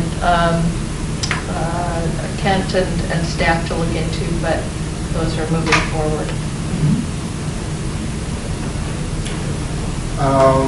Mediation, we had a training session, one of our 2 training sessions. Saturday, we had 16 people there. Some were there for refresher, but I think we're going to pick up 5 new folks to join the mediation staff. The second part of the training, I believe, is the 3rd. And hopefully they'll let me just take the booklet and read it and get my certificate. But I do plan on becoming part of mediation once I'm off of council. Just real briefly, community access panel, everything's going really well. We had Charles Fairbanks attend our first meeting, lots of talk about collaborating with Antioch College. And it does look like we have one person who may need to resign from the commission. So if anyone's interested, the process is a resume and a letter of interest to Judy. HRC, we recently approved a project that Nancy Mellon and Karine Bayrak-Terolu proposed for older women artists in town. So it hit a lot of different areas of our mission. We were really excited about that. And we are looking for 2 new HRC members. So same protocol applies. Public Art Commission, I think we hit most of it, but we also did meet to talk about the skate park. Jason Handy has done a lot of great research. We're really excited. And our next meeting on May 14th, we're going to have a field trip, and we're going to be out at the skate park with some other advisors to look at how we might maximize that space. And we also need 2 members on the Public Art Commission. So do your duty. And Kent, I just want to ask, Kent, is Jason involved in the Verizon cell tower project so that he can coordinate that site work with the skate park and with the playground and all the other site work that needs to go on back there? He's not. I mean, I think he needs to be. The timing should be coordinated with all that. I mean, if we can do joint work, if there's work that can be done at the same time, that would be great. Mary Ann? So the Energy Board topic of discussion was generated by some citizens that came to the meeting who were interested in the Antioch Solar Farm and the process of how that will come online. And we ended up having a very interesting discussion about the amount of electricity that had been decided that could be generated by larger solar producers, which I forget is 18%, or about 18%, I think, and the amount that can be generated on people's residences, and how those numbers came to be, and what it would mean if we had more users, which could make those numbers change. And then how the approval process for the Antioch Solar Farm will happen. There are, I think, several different things. There's an agreement with the village, and the solar farm has to be approved, the design has to be approved by the county, and then there's the zoning, it has to come to planning commission. So it was, and I think there's still, I don't still know all of the steps of these various things that happen, but we don't need to go into that now. But it was interesting because this is a new thing for the village, having a big solar producer like this, and so it was an interesting discussion. And then we also discussed the metering for the residences and whether we need the bi-directional meters or whether net metering works, and I sent some stuff to Ken about that. So I thought it was an interesting discussion, given that we're moving into this new area of some more significant energy production by larger solar facilities. MVRPC, at the last meeting, we did approve the implementation tools for the Going Places plan. I will be bringing those to a council meeting in the future when we actually can have some time that we don't have like major issues on our agenda. So I don't know if that will happen anytime soon. Okay, future agenda items. Planning Commission annual report, that's happening. Yes, that's going to be ready. Okay. Judy's spearheading that, I think. Yes. Discussion regarding Musical Port Authority or CIC for development projects. Is that going to be in place? Yeah, I think P. Williams is ready if we're ready. Okay. And you and Jerry will be ready to present your... Present on it. Yes. Okay. When is May 5th? I mean, you already, it's the thing you guys already council did, meeting. yeah. Judy? Sutton Farm. Building proposal, legislation. Why do I have a building? Oh, for Jason. Okay, Sutton Farm. So you wanted legislation to approve it? I caught it. I guess, I'm trying to think. Okay, so Jason talked to one contractor, got a bid. That's right. Maybe describe what that bid is, and, you know, he's going to have to bid it out. We'll have to have some sort of an RFP. That can form the basis of the RFP, perhaps. But I think we already, what Jason told me was, he went out with that based upon the last set of plans that were done for Sutton Farm, so Ken wasn't available, but anyway, so I think we already have that. It's just fine. I guess my thing is, I don't know if we don't get architectural drawings, we have nothing to put out for an RFP. So we might want to consider this as a design-build project. That's typically what you do with metal building contractors. Right. So we might want to consider a design-build project. Well, this is not a total metal building. Well, then whatever, then, Yeah, I mean, I don't know, But anyway. I mean, that's something that you guys have to bring, because how is anybody going to know what to bid? Yeah, I want to make sure that Jason gets what he can. Okay. So, Sutton Farm project. Anything else, any other legislation that you're aware of, Judy? Not that I'm aware of, but about 2 hours ago I might have been aware of. My brain's starting to melt, so I'll catch you up. So possibly water sourcing if they can get, I think that's going to be a long A time. village manager update, Yeah. hiring update. So executive session or just update? I think it'll just be an update, Yeah. because we'll be interviewing on the 3rd, so. And that will need to be scheduled as a meeting, by the way. I mean, so you Right. need to let Judy know so that she can get that advertised. Yeah, I'll call Doug tomorrow. Should we have made that more of a clear announcement coming out of executive session? Well, I don't think we know yet, is the problem. That's true, we And don't know. Brian did Tentatively, kind of, we're yeah. hoping for the 3rd. And Brian did go through that, so. So you're talking about a special council meeting or your I mean, meeting? It would be Right, we're talking- executive session. Where we'll be interviewing the 5 candidates, and that's probably on May 3rd, but we should know tomorrow. With the The committee. consultant on the committee.